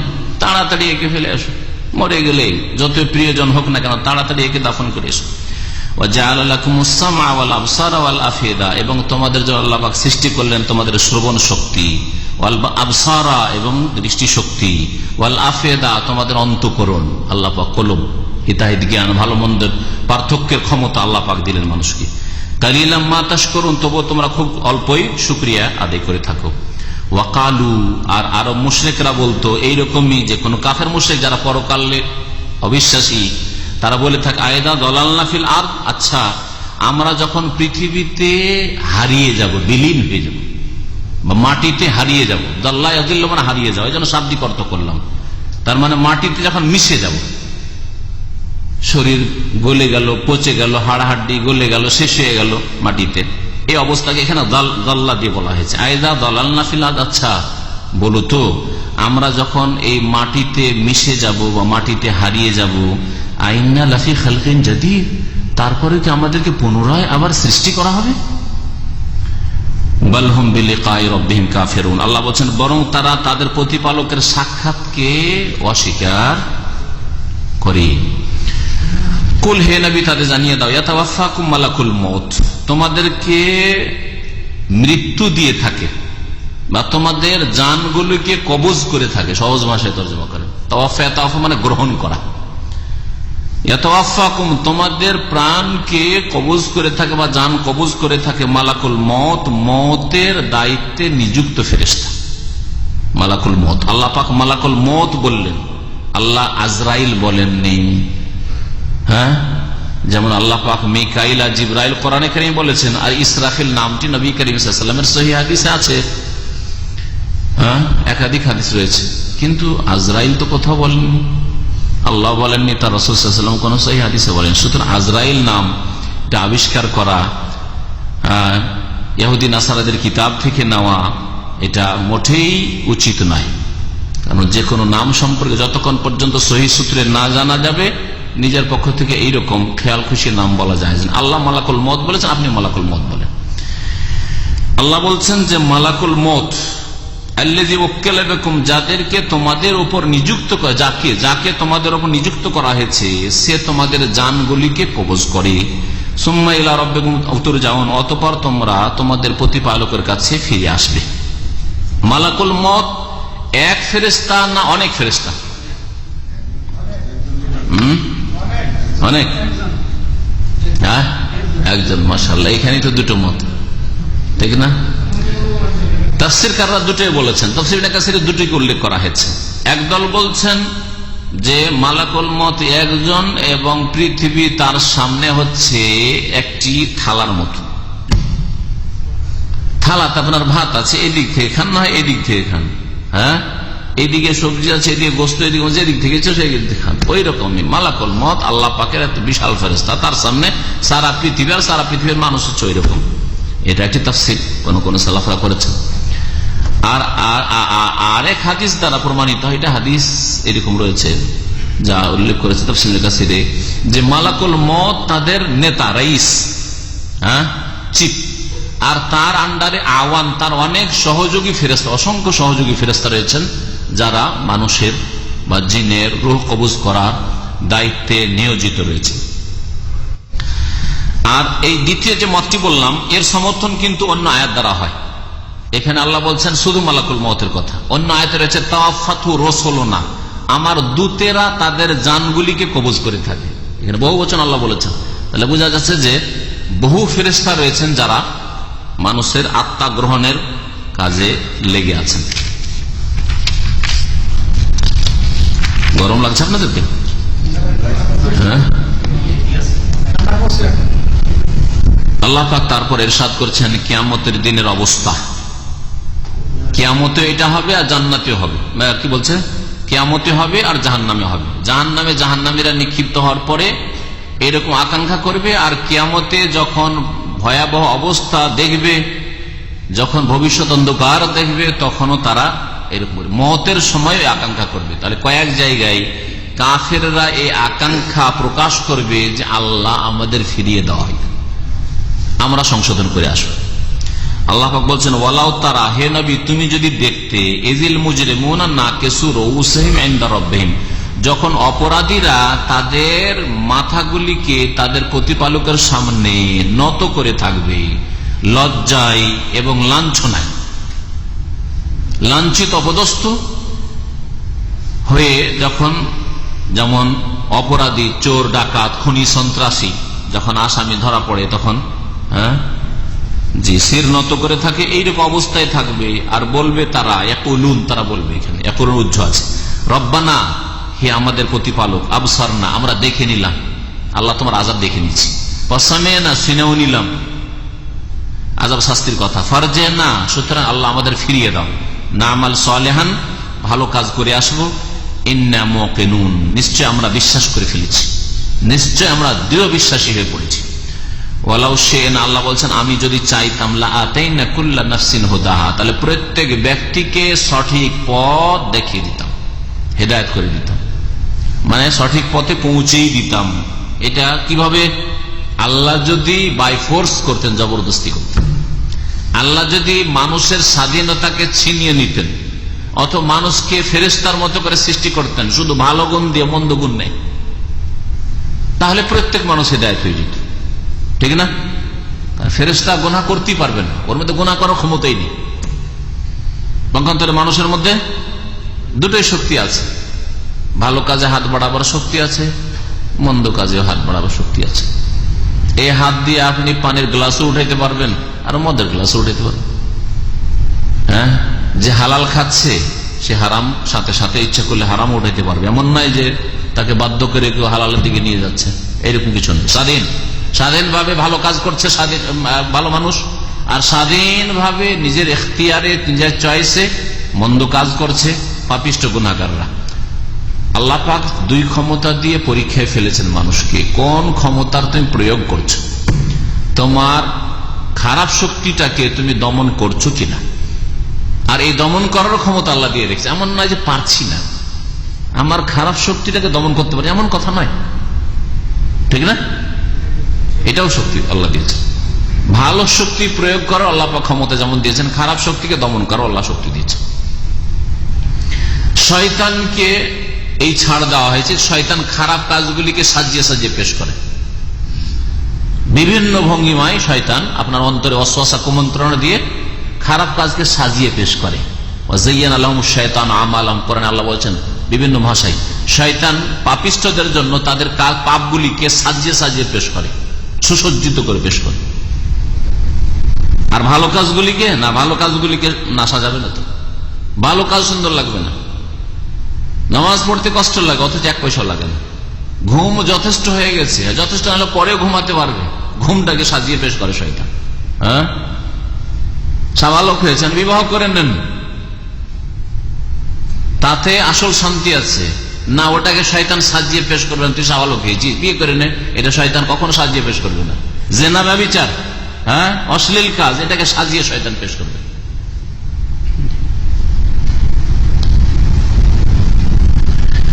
এইভাবে প্রত্যেকটি পাপ সম্পর্কে আপনি দেখবেন যে পাপের দিকটা যেন বেশি ভালো লাগছে।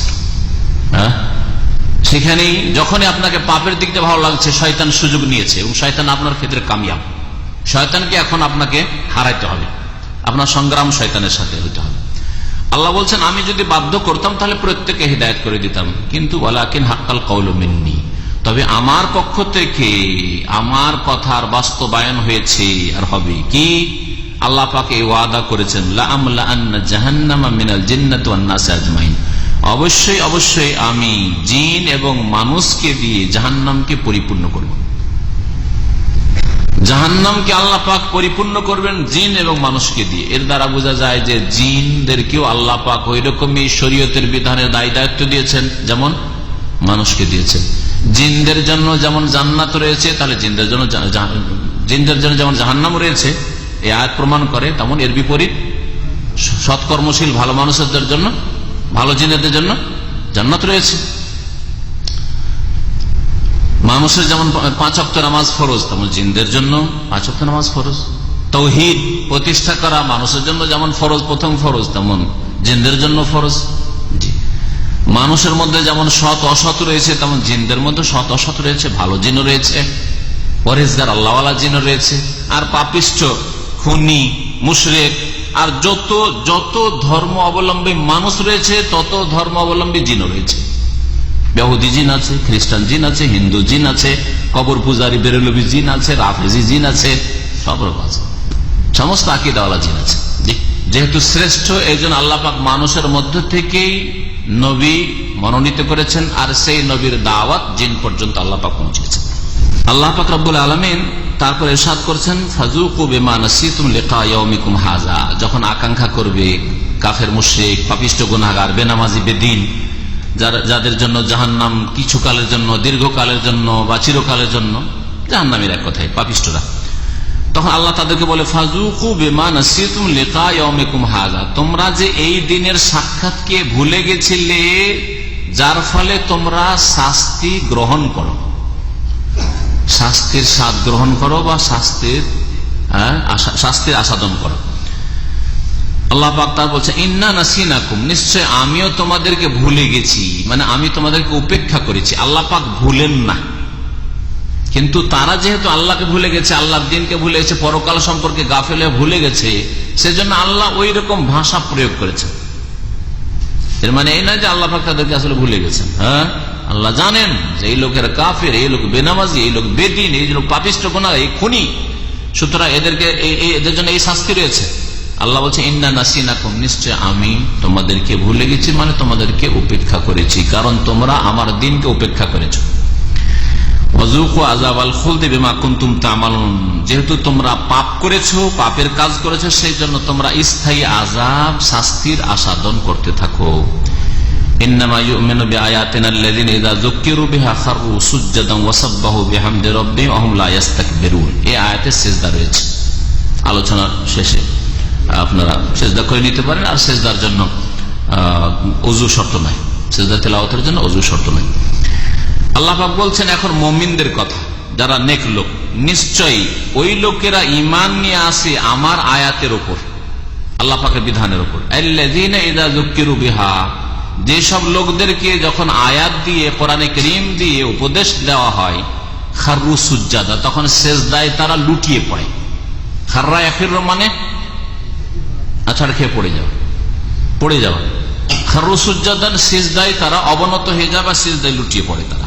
তাহলে কোরআনে কারীমের আয়াত শুনলে অন্তর নরম হবে, হ্যাঁ, বিনয়ী হবে মানুষ, তাওয়াজু খাসসারি আসবে, অহংকার মুক্ত হবে। এগুলি হচ্ছে কোরআনে কারীমের আয়াত দ্বারা উপকৃত হওয়ার লক্ষণ। আর কোরআনে কারীম তেলাওয়াতও করছে, কোরআনে কারীমের তরজমাও পড়ছে, কোরআনে কারীমের তাফসীরও পড়ছে বা শুনছে, আর অন্তর থেকে অহংকারই যায় না, অন্তর নরম হয় না, পরকাল সম্পর্কে চিন্তাই হয় না, পাপ ছাড়ার কোন রকমের চিন্তা ভাবনাই নেই, কোন পরিকল্পনাই নেই, তাহলে আপনি কোরআন বুঝেন না, অথবা কোরআনে কারীমের প্রতি আপনার বিশ্বাস নেই। আল্লাহ বলছেন মুমিন যারা জান্নাতি, তারা যখন কোরআনে কারীম দ্বারা তাদেরকে উপদেশ দেওয়া হয় তাদেরকে, তখন খাররু সুজ্জাদা, তারা সিজদায় অবনত হয়ে যায়, ঝুঁকে যায়। আল্লাহর সিজদায় পড়ে যাওয়া মানে শুধু বাস্তবে সিজদা করা নয়, বরং আল্লাহর বিধান মেনে নেওয়ার জন্য প্রস্তুত হয়ে যাওয়া, সে নত করা। ওয়া সাব্বাহু বিহামদি রাব্বিহিম, এবং তাদের প্রতিপালকের প্রশংসার সাথে সাথে তারা তাসবিহ করে। ওয়া হুম লা ইস্তাকবিরুন, আর তারা অহংকার করে না, কোরআনে কারীমের বিধান শুনলে অহংকার করে না, কখনো এই কথা বলতে পারে না জানা এটা কথা মানা যাবে না, চোরের হাত কাটা না, এটা চলবে না, এইটা কেমন লাগে জানো, এটা বর্বরতা, হ্যাঁ, মুরতাদ। আল্লাহ পাকের বিধান শুনলে অহংকার মুক্ত হয়ে যায়। আল্লাহ বলছেন ওয়া হুম লা ইস্তাকবিরুন, সিজদায় পড়ে যায়, আল্লাহ পাকের গুণগান পেশ করে, আল্লাহ পাকের প্রশংসা করে, আল্লাহ পাকের তাসবিহ তাহলিল করে। এই চরিত্র তৈরি হয়। আরো আল্লাহ পাক বলছেন তাদের চরিত্র, নেক লোক যারা সৎকর্মশীল, তাদের চরিত্র, তাদের লক্ষণ, তাতাজাফা জুনুবুহুম আনিল মাদাজি। তাতাজাফা মানে আলাদা হয়ে যাওয়া, জুনুবুহুম মানে তাদের পার্শ্ব, এই জাম্বুন এটাকে বলে, আর এটাকে সাইড, শরীরের সাইড গুলো জুনুব। হ্যাঁ, আল্লাহ বলছেন তাদের পার্শ্ব আলাদা হয়ে যায় আনিল মাজাজে, বিছানা থেকে। বিছানায় সারা রাত ধরে শুয়ে থাকে না, এটা হচ্ছে জান্নাতীদের লক্ষণ। কি করে তাহলে? বসে বসে গল্প করে, মিয়া বিবি স্বামী স্ত্রী গল্প করলো, ও তো বিছানায় সারা রাত গল্প করছে বসে বসে, সারা রাত টিভি দেখছে বসে বসে, হ্যাঁ, সারা রাত ইন্টারনেটে বসে আছে, কম্পিউটার নিয়ে বসে আছে, তারা এতে সামিল না। কি জন্য তারা তাদের পার্শ্বকে বিছানা থেকে আলাদা করেছে? ইয়াদউনা রাব্বাহুম, তারা তাদের প্রতিপালকের কাছে দোয়া করে, তাদের প্রতিপালককে ডাকে, খাউফান ওয়া তামা, ভয়ে ভীত হয়ে, আর আশা আকাঙ্ক্ষা নিয়ে আল্লাহর কাছে, আশাও আল্লাহর কাছে যে পাবো, আর ভয়ও রাখে। ভয় রাখে যে কি জানি আল্লাহ যেন ভুলের ক্ষেত্রে, পাপের ক্ষেত্রে অজান্তে কথা হচ্ছে বা কত যে গুনাহ হচ্ছে ধরে না নেন, এই ভয়। আল্লাহর কাছে কেমন করে জবাব দিব, কেমন করে নাজাত পাবো, এই ভয়। আর তামান আল্লাহর কাছে রহমতের আশাও রাখে যে আল্লাহ গফুর রহিম, আল্লাহর কাছে তওবা করছি, তাসবিহ তাহলিল করছি, গুনাহ খাতার মাফ চাইছি, সুতরাং আল্লাহর কাছে আশাও রাখি যে আল্লাহ মাফ করবেন। দুটোই থাকতে হবে, এই ভয় এবং আশা। আশা এবং ভয় ভীতি দুটো হচ্ছে মানুষের ডানা স্বরূপ। যেমন পাখির দুটো ডানা লাগে, দুটো ডানা ছাড়া পাখি উড়তে পারে না, তেমনি এই দুটোই যদি না থাকে তো কোনো মানুষ সত্যিকার অর্থে মুমিন হইতে পারে না। শুধু আশাই যদি থাকে, ভয় না থাকে, তাহলে সে মুরজিয়া বেদি। যেমন আজকালকার অধিকাংশ মুসলিম জন্মসূত্রে মুসলিম। আরে জান্নাত তো আমাদের জন্য, হিন্দু জান্নাত পাবে, হ্যাঁ খ্রিস্টান ইহুদি জান্নাত পাবে। জান্নাত কে পাবে? মুসলিম ঘরে জন্ম নিয়েছি, একক তো নামাজ পড়ে না, আশাই মাত্র। মুরজিয়া এরা একযুগে মুরজিয়া বাতিল ফিরকা জন্মেছিল। আজকালকার অধিকাংশ বেনামাজি মুসলিম যারা, তারা মুরজিয়া ফিরকার লোক। শুনে রাখেন ভালো করে। এরা মনে করে জন্মসূত্রে মুসলিম, অথচ আমাদের ইসলাম কেড়ে নাই কি, অথচ ইসলাম ভঙ্গকারী বহু কাজ করছে। তারা দৈনিক নামাজ পড়ে, ইসলাম ভঙ্গ করছে, ইমান ভঙ্গ করছে, এছাড়া বহু শিরক বিদআত করছে। আর যদি এর বিপরীতটা হয়, হ্যাঁ নিরাশ, আশা রাখে না আল্লাহর কাছে, ভয় আর ভয়, হ্যাঁ তাহলে কি হয়ে যাবে? হ্যাঁ, যদি শুধু ভয় থাকার আশা না থাকে তো আল্লাহর রহমত থেকে নিরাশ হয়ে যাবে। তখন মানুষ মনে করবে যে আমার তো অন্ধকার ভবিষ্যৎ, অন্ধকার, তা বেঁচে লাভ কি, থেকে লাভ কি, আমি এত পাপ করেছি, মাফ হবে না আমার, আত্মহত্যা করে ফেলবে। হ্যাঁ, এই জন্য আল্লাহ পাক কোরআনে কারিমে বলেছেন যে ইন্নাহু লা ইয়াইআসু মির রাউহিল্লাহ ইল্লাল কওমুল কাফিরুন। আল্লাহর রহমত থেকে নিরাশ একমাত্র কাফির জাতি হয়। মুমিন কখন আল্লাহর রহমত থেকে নিরাশ হয় না, তবে সংশোধন করতে হবে। সংশোধন করেন, ভালো হওয়ার চেষ্টা করেন, আল্লাহর কাছে আশা রাখেন, ভয়ও যেন অন্তরে থাকে আর আশাও থাকে। ওমিম্মা রাযাকনাহুম ইউনফিকুন, আর যা আমি তাদেরকে দিয়েছি তা থেকে তারা খরচ করে, ব্যয় করে। ব্যয় করে মানে যাকাত দেয়, ব্যয় করে মানে যেসব ফরজ দায় দায়িত্ব রয়েছে খরচ করার ক্ষেত্রে, ব্যয় করার ক্ষেত্রে, সেই ক্ষেত্রে ব্যয় করে। যেমন স্ত্রীর ভরণ পোষণ দেয়। হ্যাঁ, কেউ যদি বিয়ে করে আর খরচ না পাঠায়, ও শ্বশুর বাড়ি রেখে চলছে তো, আমার শ্বশুর অবস্থা ভালো, তাহলে এই আয়াতের উপর আমল করল না। হ্যাঁ, ছেলে মেয়ে আছে আর এখানে তো খুব বন্ধু বান্ধব নিয়ে খুব পার্টি করে, আর ছেলে মেয়েদের যা খরচ লাগবে যথাযথভাবে সেই খরচ পাঠায় না, দায়িত্বহীন। এরকম বেশ কিছু লোকের আছে, আমি মারা যাক নয়ন ফেকন করে না। তাহলে অথবা এর বিপরীতটা নেন যে এই দিকটা ঠিক আছে, নিজের স্ত্রী, ছেলে মেয়ে, বাপ মা, ওগুলো ঠিক আছে, বাপ মাকেও সামিল করতে হবে তার মধ্যে। বাপ মারও খরচ খরচা যদি তারা অভাবী থাকে, তারা হকদার। জি হ্যাঁ, যেমন আপনি ছেলে মেয়েকে দেখবেন তেমন বাপ মাকেও দেখতে হবে, ওই দিকটা ঠিক আছে। কিন্তু যাকাত দেয় না, তাহলে মিম্মা রাযাকনাহুম ইউনফিকুন আমল করেন, তাহলে তারা জান্নাতি নয়। আল্লাহ পাক জান্নাতীদের সম্পর্কে বলছেন যে তাদের মধ্যে এই চরিত্র রয়েছে। এখন একটি তাফসীর শুধু বাকি, যে কি বললাম, তাতাজাফা জুনুবুহুম আনিল মাযাজি, নেক লোক সৎকর্মশীলরা তাদের পার্শ্বকে বিছানা থেকে আলাদা রাখে। এটা থেকে আল্লাহ পাক কি বুঝাইতে চেয়েছেন? হ্যাঁ, একটি তাফসীর হচ্ছে তাহাজ্জুদ। তাহলে তাহাজ্জুদ দিয়ে যদি তাফসীর করা হয় তাহলে এটা ফরজ নয়, এটা হচ্ছে সুন্নাত, মুস্তাহাব কাজ, আপনার রেজাল্টকে ভালো করার জন্য। জান্নাতে যদি উচ্চ স্থান পেতে চান তাহলে তাতাজাফা জুনুবুহুম আনিল মাযাজি, সারা রাত ঘুমাবেন না, বরং রাতের কিছুটা অংশ কমপক্ষে নির্জনে আল্লাহ পাককে ডাকেন, তাহাজ্জুদের সালাত আদায় করেন। তাফসীরকারগণ এই আয়াতের একটি তাফসীর এটা করেছেন সালাতুল লাইল, মানে তাহাজ্জুদের নামাজ, আর রমজান মাসে তারাবির নামাজ। আর একদল বলছেন যে না, বরং এই আয়াতের তাফসীর হচ্ছে এশার নামাজ আর ফজর নামাজ। যেই ব্যক্তি জান্নাতে যেতে চায় এশার নামাজে কখনো ঘুমাবে না, এশা না পড়ে ঘুমিয়ে গেল মাগরিব পর, এটা হবে না। যেই ব্যক্তি জান্নাতে যেতে চায়, কামিয়াব হতে, সে কখনো ফজরের সময় ঘুমাবে না। তাতাজাফা জুনুবুহুম আনিল মাযাজি, এশার সময়, ফজর সময় বিছানা থেকে তাদের পার্শ্ব আলাদা হয়ে যায়, উঠে যায়, ঘুমিয়ে থাকে না। তাহলে এটা কমপক্ষে পাশ করার জন্য বলতে হবে। কমপক্ষে একজন মুসলিম থেকে জান্নাত লাভের জন্য কামিয়াব যে হইতে হবে, তার জন্য এশা আর ফজর, কারণ এই সময়গুলি ঘুমাবার সময়। অনেকে হয়তো ক্লান্ত হয়ে এসছেন, এশার নামাজ অনেক লেটে হয়, ঘুমিয়ে গেল না, এরকম না। নবী করিম সাল্লাল্লাহু আলাইহি ওয়াসাল্লাম এশা পূর্বে ঘুমাতে নিষেধ করেছেন, এবং ঘুমালে নবী সাল্লাল্লাহু আলাইহি ওয়াসাল্লাম এটাকে অপছন্দ করেছেন।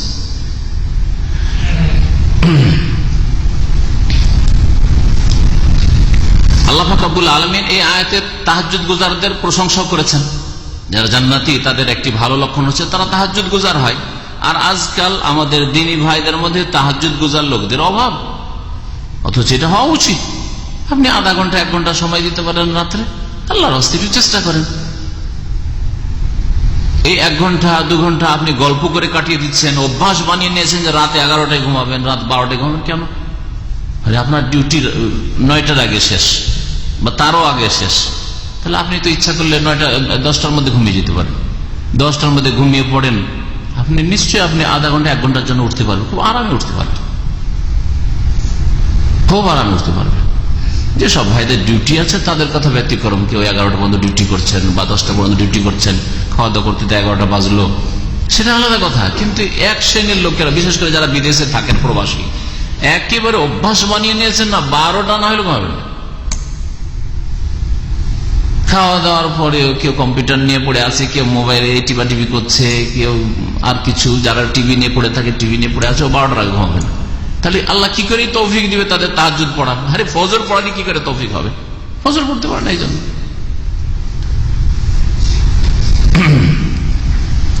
আল্লাহ পাক রব্বুল আলামিন তারপরে ইরশাদ করছেন যে ফালা তা'লামু নাফসুম মা উখফিয়া লাহুম মিন কুররাতি আয়ুন, কোন ব্যক্তি জানে না যে তাদের জন্য কি লুকিয়ে রাখা হয়েছে, মিন কুররাতি আয়ুন, যাতে তাদের চক্ষু শীতল হবে, ঠান্ডা হবে।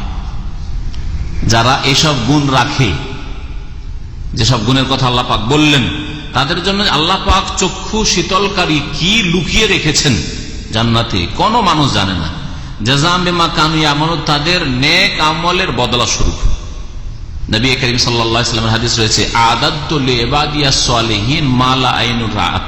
হাদিসে কুদসি আল্লাহ পাক ইরশাদ করেছেন যে আমি আমার নেক বান্দাদের জন্য তৈরি করে রেখেছি এমন কিছু, মা লা আইনুর রাআত, কোন চোখে দেখেনি, ওয়ালা উযুনুন সামিআত, কোন কানে তার পূর্ণ বিবরণ শুনেনি, ওয়ালা খাতারা আলা কালবে বাশার, কোন মানুষের অন্তরে তার কল্পনা পর্যন্ত হয়নি।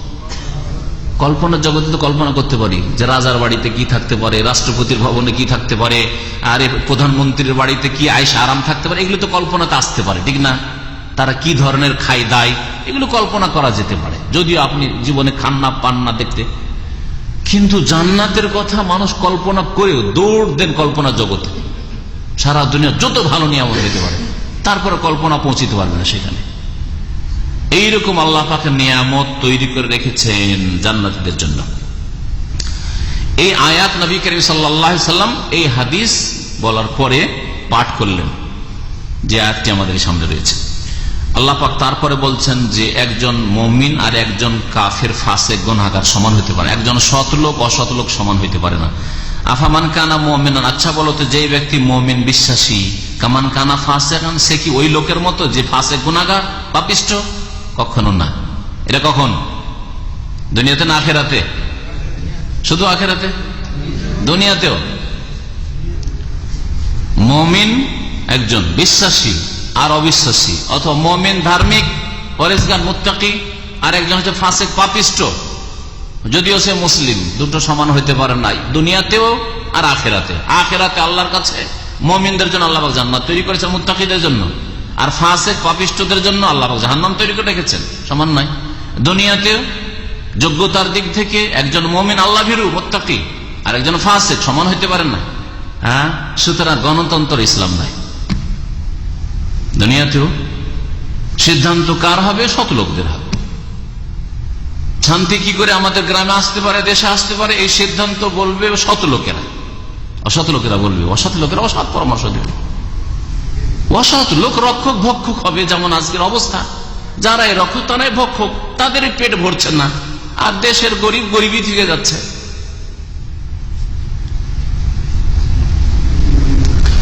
আল্লাহ পাক তারপরে বলছেন লা ইয়াস্তাউন, না, কখনো সমান বরাবর হইতে পারে না। মুমিন সৎকর্মশীল আর ফাসিক পাপিষ্ঠ, আর বড় ফাসিক হচ্ছে কাফের মুশরিক মুনাফিক, কখনো সমান হতে পারে না। আম্মাল্লাযীনা আমানু ওয়া আমিলুস সালিহাত, শুনে রাখো, যারা ঈমান নিয়ে আসে আর সৎকর্মশীল হয়, ফালাহুম জান্নাতুল মাওয়া, তাদের জন্য জান্নাতুল মাওয়া রয়েছে, এমন জান্নাত যেটা হবে তাদের বাসস্থান। মাওয়া মানে বাসস্থান, চিরকাল। নুজুলাম বিমা কানু ইয়ামালুন, তারা যে সৎ আমল করেছিল তার আতিথ্য স্বরূপ। নজুলান মেহমান নওয়াজি। আল্লাহ পাক দেবেন তাদেরকে। ওয়াম্মাল্লাযিনা ফাসাকু, পক্ষান্তরে যারা পাপিষ্ট হয়েছে, ফাসাকা ইয়াফসুকু মানে বিরুদ্ধাচরণ করা, আল্লাহ এবং রাসূলের বিরুদ্ধাচরণ করেছে, আল্লাহর দিন থেকে বেরিয়ে গেছে, আংশিক অথবা পুরোপুরি বেরিয়ে গেছে। ফামাওয়াহুমুন নার, তাদের বাসস্থান হচ্ছে জাহান্নাম। তাহলে বরাবর কি করে হতে পারে? পাপিষ্ট জাহান্নামে আর নেক লোকেরা জান্নাতে।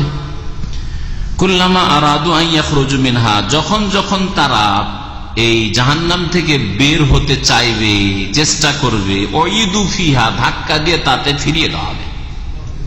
ফেরেশতারা তাদেরকে ধাক্কা দিয়ে আবার জাহান্নামের ভিতর দিকে ঠেলে দেবে।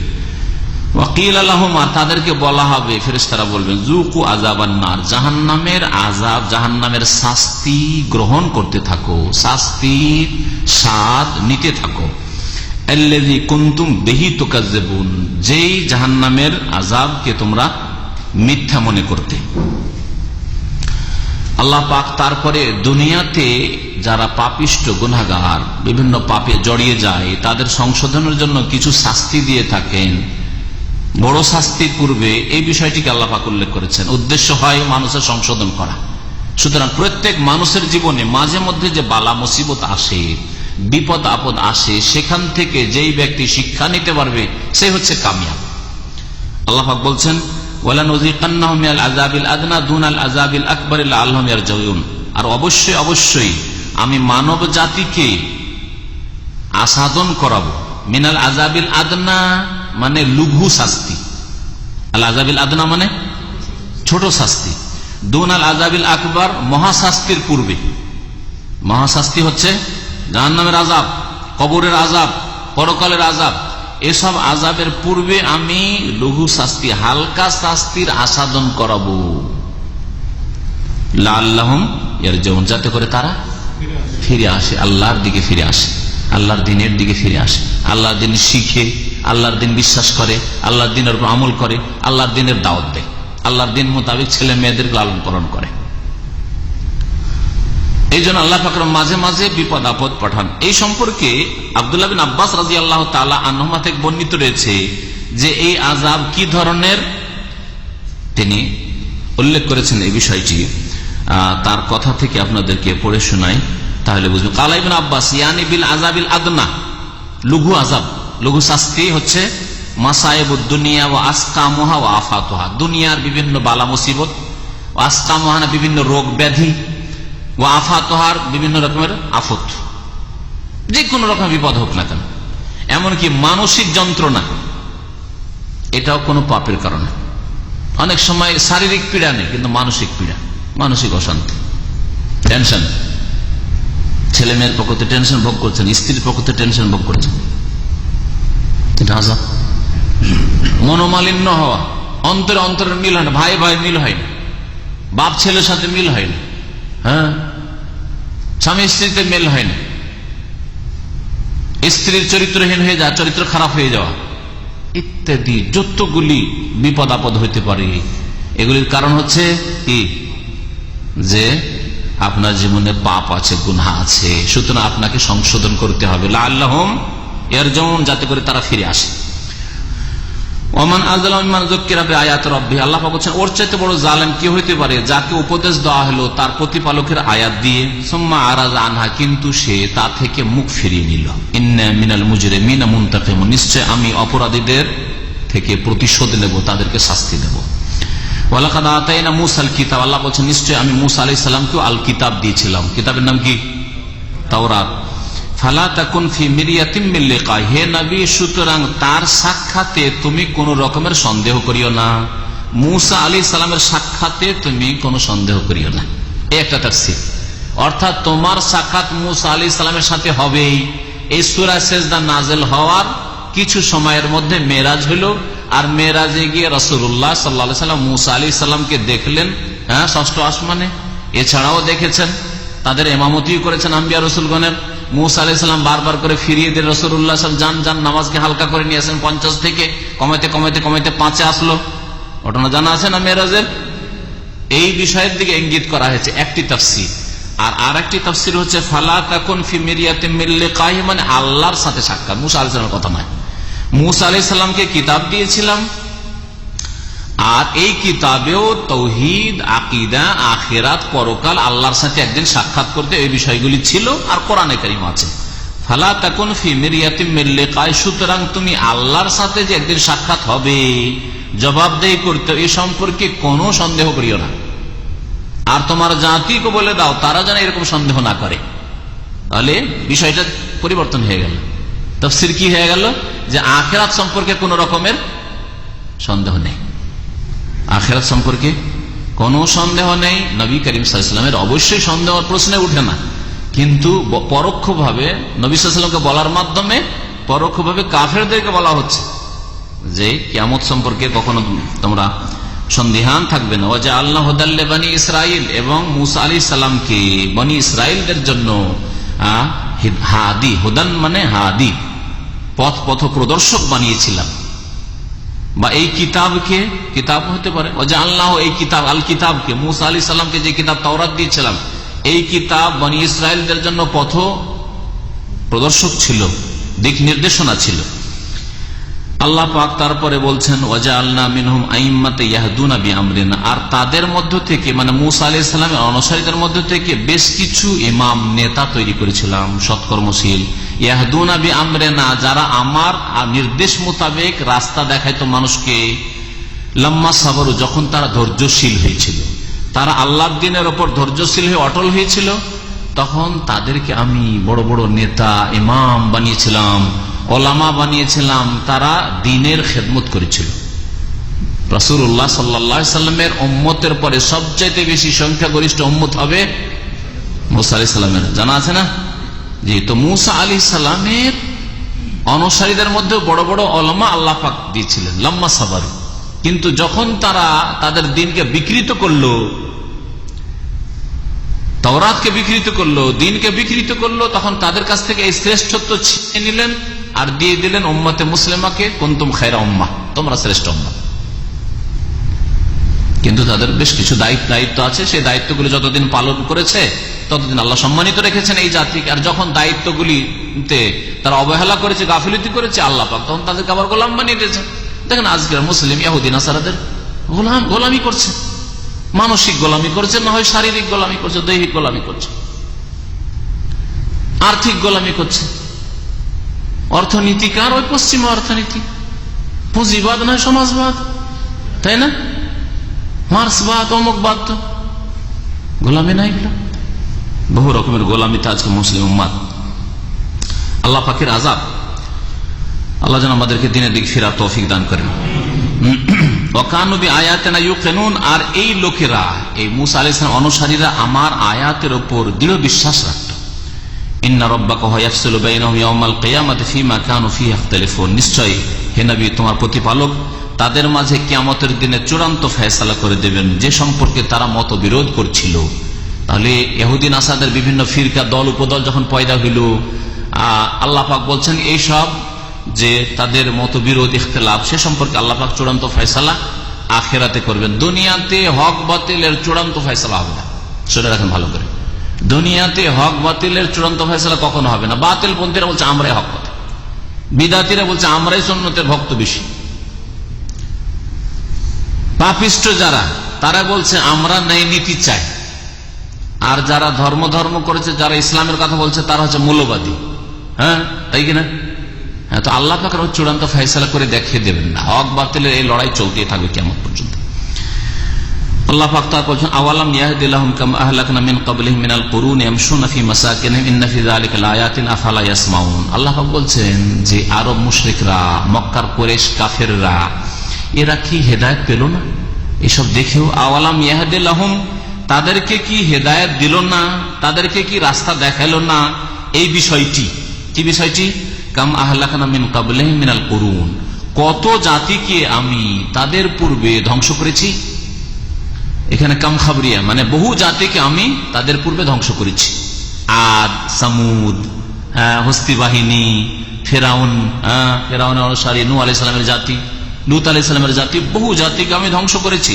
ইয়ামশুনা ফি মাসাকিনিহিম, তাদের বাসস্থান হয়েই তো তারা চলাফেরা করে। আল্লাহ বলছেন এই আরব মুশরিকরা, হে কুরাইশরা, তোমরা তো ওইসব এলাকাতেই চলাফেরা করো। ইঙ্গিত করা হয়েছে আরব মুশরিকেরা যখন শাম দেশে ব্যবসা করতে যেত তখন এই তাবুক এলাকা দিয়ে যেত, যেখানে সামুদ জাতিকে আল্লাহ ধ্বংস করেছে। আরো এগিয়ে যখন যেত জর্ডন, উর্দুন, ফিলিস্তিন ওইদিকে যেত, তখন ওই আপনার মৃত সাগর, যেখানে লুত আলাইহিস সালামের জাতিকে ধ্বংস করা হয়েছে। তো জানো যে লুত আলাইহিস সালামের জাতিকে এখানে আল্লাহ ধ্বংস করেছেন। কেন ধ্বংস করেছেন? এখানে দেখলে সামুদ বংশকে কেন আল্লাহ ধ্বংস করেছেন।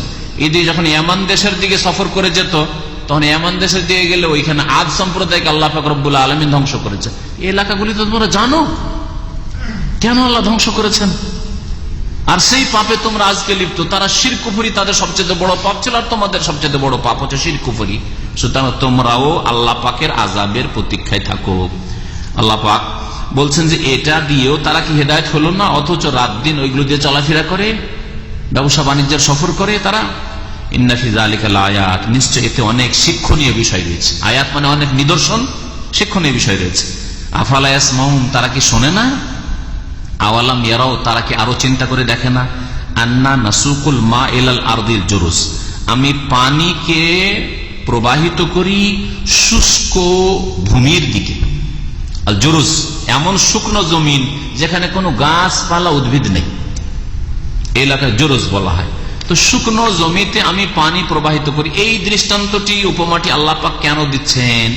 এটা দিয়ে আল্লাহ বুঝাইতে চাইছে আমরা শুকনো জমিনকে আল্লাহ পানি দিয়ে, বৃষ্টি দিয়ে আবার সঞ্জীবিত করেন, তাতে ফসল জন্মায়, তাতে থেকে মানুষের খাদ্যের ব্যবস্থা হয়, তাদের গবাদি পশুর খাদ্যের ব্যবস্থা হয়। ঠিক তেমনি আল্লাহ পাক রব্বুল আলামিন মৃত মানুষ সড়ে যাবে, পচে যাবে, মাটিতে মিশে যাবে, এরপরে আল্লাহ পাক তাদেরকে পুনরায় জীবন দান করবে।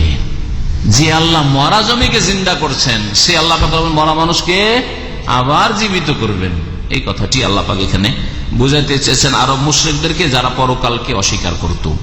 আল্লাহ বলছেন আওয়ালাম ইয়ারাও, তারা কি চিন্তা করে দেখে না? আন্না নাসুকুল মা ইলাল আরদিল জুরুস, আমি আল্লাহ পানিকে প্রবাহিত করি। সাকা ইয়াসুক মানে হাঁকিয়ে নিয়ে যাওয়া, এই জন্য ড্রাইভারকে সায়েক বলা হয়। আমি পানিকে প্রবাহিত করি এলাল আরদিল জুরুস, শুষ্ক বা শুকনো জমিনের উদ্দেশ্যে, শুকনো ভূমির উদ্দেশ্যে। ফানুখরিজু বিহি যারআন, সেখান থেকে আমি উদ্গত করি ফসল বা শস্য। তাকুলু মিনহু আনআমুহুম ওয়া আনফুসুহুম, সেখান থেকে তাদের গবাদি পশুরাও খায়, ওয়া আনফুসুহুম, আর তারা নিজেরাও খায়। আফালা ইউবসিরুন, তারা কি এসব চিন্তা করে দেখে না? চোখে দেখতে পায় না যে কিভাবে তাদের খাদ্যের ব্যবস্থা হচ্ছে? ওয়ায়াকুলুন, আর তারা বলে মাতা হাজাল ফাতহু, এই চূড়ান্ত ফয়সালা কখন হবে? এখানে আল ফাতহু মানে চূড়ান্ত ফয়সালা। এই ফাতা মানে মক্কা বিজয় নয়। ফাতা তো বিজয়কে বলে, মক্কা বিজয়কে বলা হয়, কিন্তু ওইটাকে বোঝানো হয়নি। এখানে বোঝায় চূড়ান্ত ফয়সালা। আরব মুশরিকরাকে যখন নবী সাল্লাল্লাহু আলাইহি ওয়াসাল্লাম বলতেন যে তোমরা যদি এইরকম পাপে লিপ্ত থাকো, আর এইরকম শিরক কুফরিতে অটল থাকো, আর ঈমান যদি না নিয়ে আসো, তাহলে কখন যে আল্লাহর আযাব আসবে, তোমাদেরকে আল্লাহ পাক ধ্বংস করে দিবেন, যেমন আগের জাতিকে ধ্বংস আল্লাহ পাক করেছেন। তখন তারা বলতো, মুহাম্মদ কতদিন আর এইরকম ধমক দিতে থাকবে, নিয়ে আসো, কখন আসবে এই চূড়ান্ত ফয়সালা? যেটা তারা চ্যালেঞ্জ করতো, মাঝে মাঝে ঠাট্টা মজাক করতো, কোথায় তোমার আযাব, কোথায় তোমার আযাব? আল্লাহ পাক ওই বিষয়টি এখানে উল্লেখ করেছেন। আর আরেকটা হচ্ছে চূড়ান্ত ফয়সালা কিয়ামতের দিন, কেউ কেউ সেটাও তাফসীর করেছেন। আল্লাহ বলছেন ওয়ায়াকুলুন, আর আরব মুশরিকরা বলতো মাতা হাজাল ফাতহু, এই চূড়ান্ত ফয়সালা কখন হবে যে আযাবের ধমক টমক দিচ্ছ? ইন কুনতুম সাদিকিন, তো যদি তোমরা হে মুহাম্মদ আর মুহাম্মাদের সাথীরা সাল্লাল্লাহু আলাইহি ওয়াসাল্লাম, তোমরা যদি সত্যবাদী হও, কুল, আল্লাহ বলছেন হে নবী তুমি তাদেরকে জানিয়ে দাও, বলে দাও, ইয়াউমাল ফাতহি লা ইয়ানফাউল লাযিনা কাফারু ঈমানুহুম, চূড়ান্ত ফয়সালার দিনটা এমন হবে যেই দিন কাফেরদের ঈমান তাদের কোনো কাজে আসবে না। সেই দিন কাফেররা ঈমান নিয়ে আসবে, কিন্তু ঈমান তাদের কাজে আসবে না। এটা কোন দিন? নিশ্চয় এটা মক্কা বিজয়ের দিন নয়। এই জন্য বললাম, কারণ মক্কা বিজয়ের দিনে যারা ইসলাম গ্রহণ করেছিল তাদের ইসলামকে নবী সাল্লাল্লাহু আলাইহি ওয়াসাল্লাম কবুল করেছিলেন, ঠিক কিনা? হ্যাঁ, তাদেরকে নিরাপত্তা দিয়েছিলেন, তাদেরকে ছেড়ে দিয়েছিলেন। সুতরাং এই ঈমান তাদের কাজে এসেছিল। তাহলে এই ফাতহ মানে মক্কা বিজয় নয়। তো এটা কি? এটা হচ্ছে মরণের সময়। বদরের যুদ্ধে যখন ওই 70 জন নিহত হইল কাফের, হ্যাঁ, সেই সময় যে আল্লাহর আযাবে ফেরেশতাদেরকে দেখেছিল, তখন সংশোধনার সময় ছিল। লা ইয়ানফাউল লাযিনা কাফারু ঈমানুহুম, এখন আর ঈমান কাজে আসবে না। হ্যাঁ, এটাকে বোঝানো হয়েছে। আর বোঝানো হয়েছে কিয়ামতের দিন কি, যে কিয়ামতের দিন পশ্চিম দিক থেকে যখন সূর্য উঠে যাবে কোনো মানুষের ঈমান তওবা সংশোধন কাজে আসবে না। ওয়ালাহুম ইউনজারুন, আর তাদেরকে ছেড়ে দেওয়া হবে না, অবসর দেওয়া। আনজারা ইউনজারা মানে এনজার বা বেফাল থেকে মানে হচ্ছে অবসর দেওয়া, তাদেরকে অবসরও দেওয়া হবে না। ফাআরিদ আনহুম, হে নবী সুতরাং তাদের থেকে তুমি মুখটা ফিরিয়ে নাও বা তাদেরকে উপেক্ষা করো, ছেড়ে দাও তাদেরকে। ওয়ান্তাজির, আর তুমি প্রতীক্ষা করো, দেখো তাদের তামাশা। ইন্নাহুম মুনতাজিরুন, আর তারাও প্রতীক্ষা করুক, তারাও অপেক্ষা করছে আর তুমি অপেক্ষা করো। কিসের অপেক্ষা? হ্যাঁ, না না না, আরব মুশরিকরা বলতো যে মোহাম্মদ যে বাপদাদার ধর্মকে গালাগালি করেছে, তারা তো বলতো গালাগালি করছে। যেমন আজকালকার বিদআতপন্থীরা যদি বলি যে ভাই রাসূলুল্লাহ সাল্লাল্লাহু আলাইহি ওয়াসাল্লামের সামনে তুমি আবু হানিফা, শাফি, মালিক, আহমদ ওই সব কথা বলবে না, সহিহ হাদিস আছে আমল করো, এই কথাটি পট করে বলবে বিদআতপন্থী যে দেখো ইমামদেরকে গালি দিচ্ছে। বলে না বিদআতপন্থীরা ইমামকে গালি দিলাম? বললাম যে ইমামরা ওলামা, তাদের ভুল হইতে পারে, সুতরাং তাদের কথাকে যাচাই করতে হবে কার কথা দিয়ে? কোরআন এবং হাদিস দিয়ে, আল্লাহর কথা দিয়ে, রসুলের কথা দিয়ে। এতে কারো মানহানি নয়। আপনি রসুলের মতো বানিয়ে দেবেন, কথাই না বানালে কাজের সময় বানিয়ে দেবেন। আপনি কাজের বেলা আপনার কাছে ইমাম আপনার পীর নবীর মতো হয়ে গেল, বলেছে তখন ঠিক, ভুল বলতেই পারেন আমাদের পীর সাহেব, আমাদের ইমাম সাহেব, এটা তো রসুল বানিয়ে দিলেন আপনি।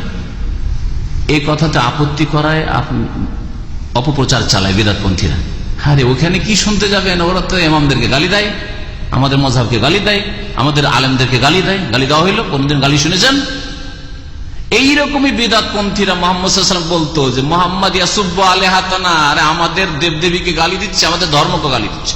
অথচ আল্লাহ কোরআন নিষেধ করেছেন যে কখনো গালি দিবেন, নবী কখনো গালি দেননি, শুধু বলেছেন যে এসবের পূজা করিও না, রবের ইবাদত করা, এটাই তাদের কাছে গালি ছিল।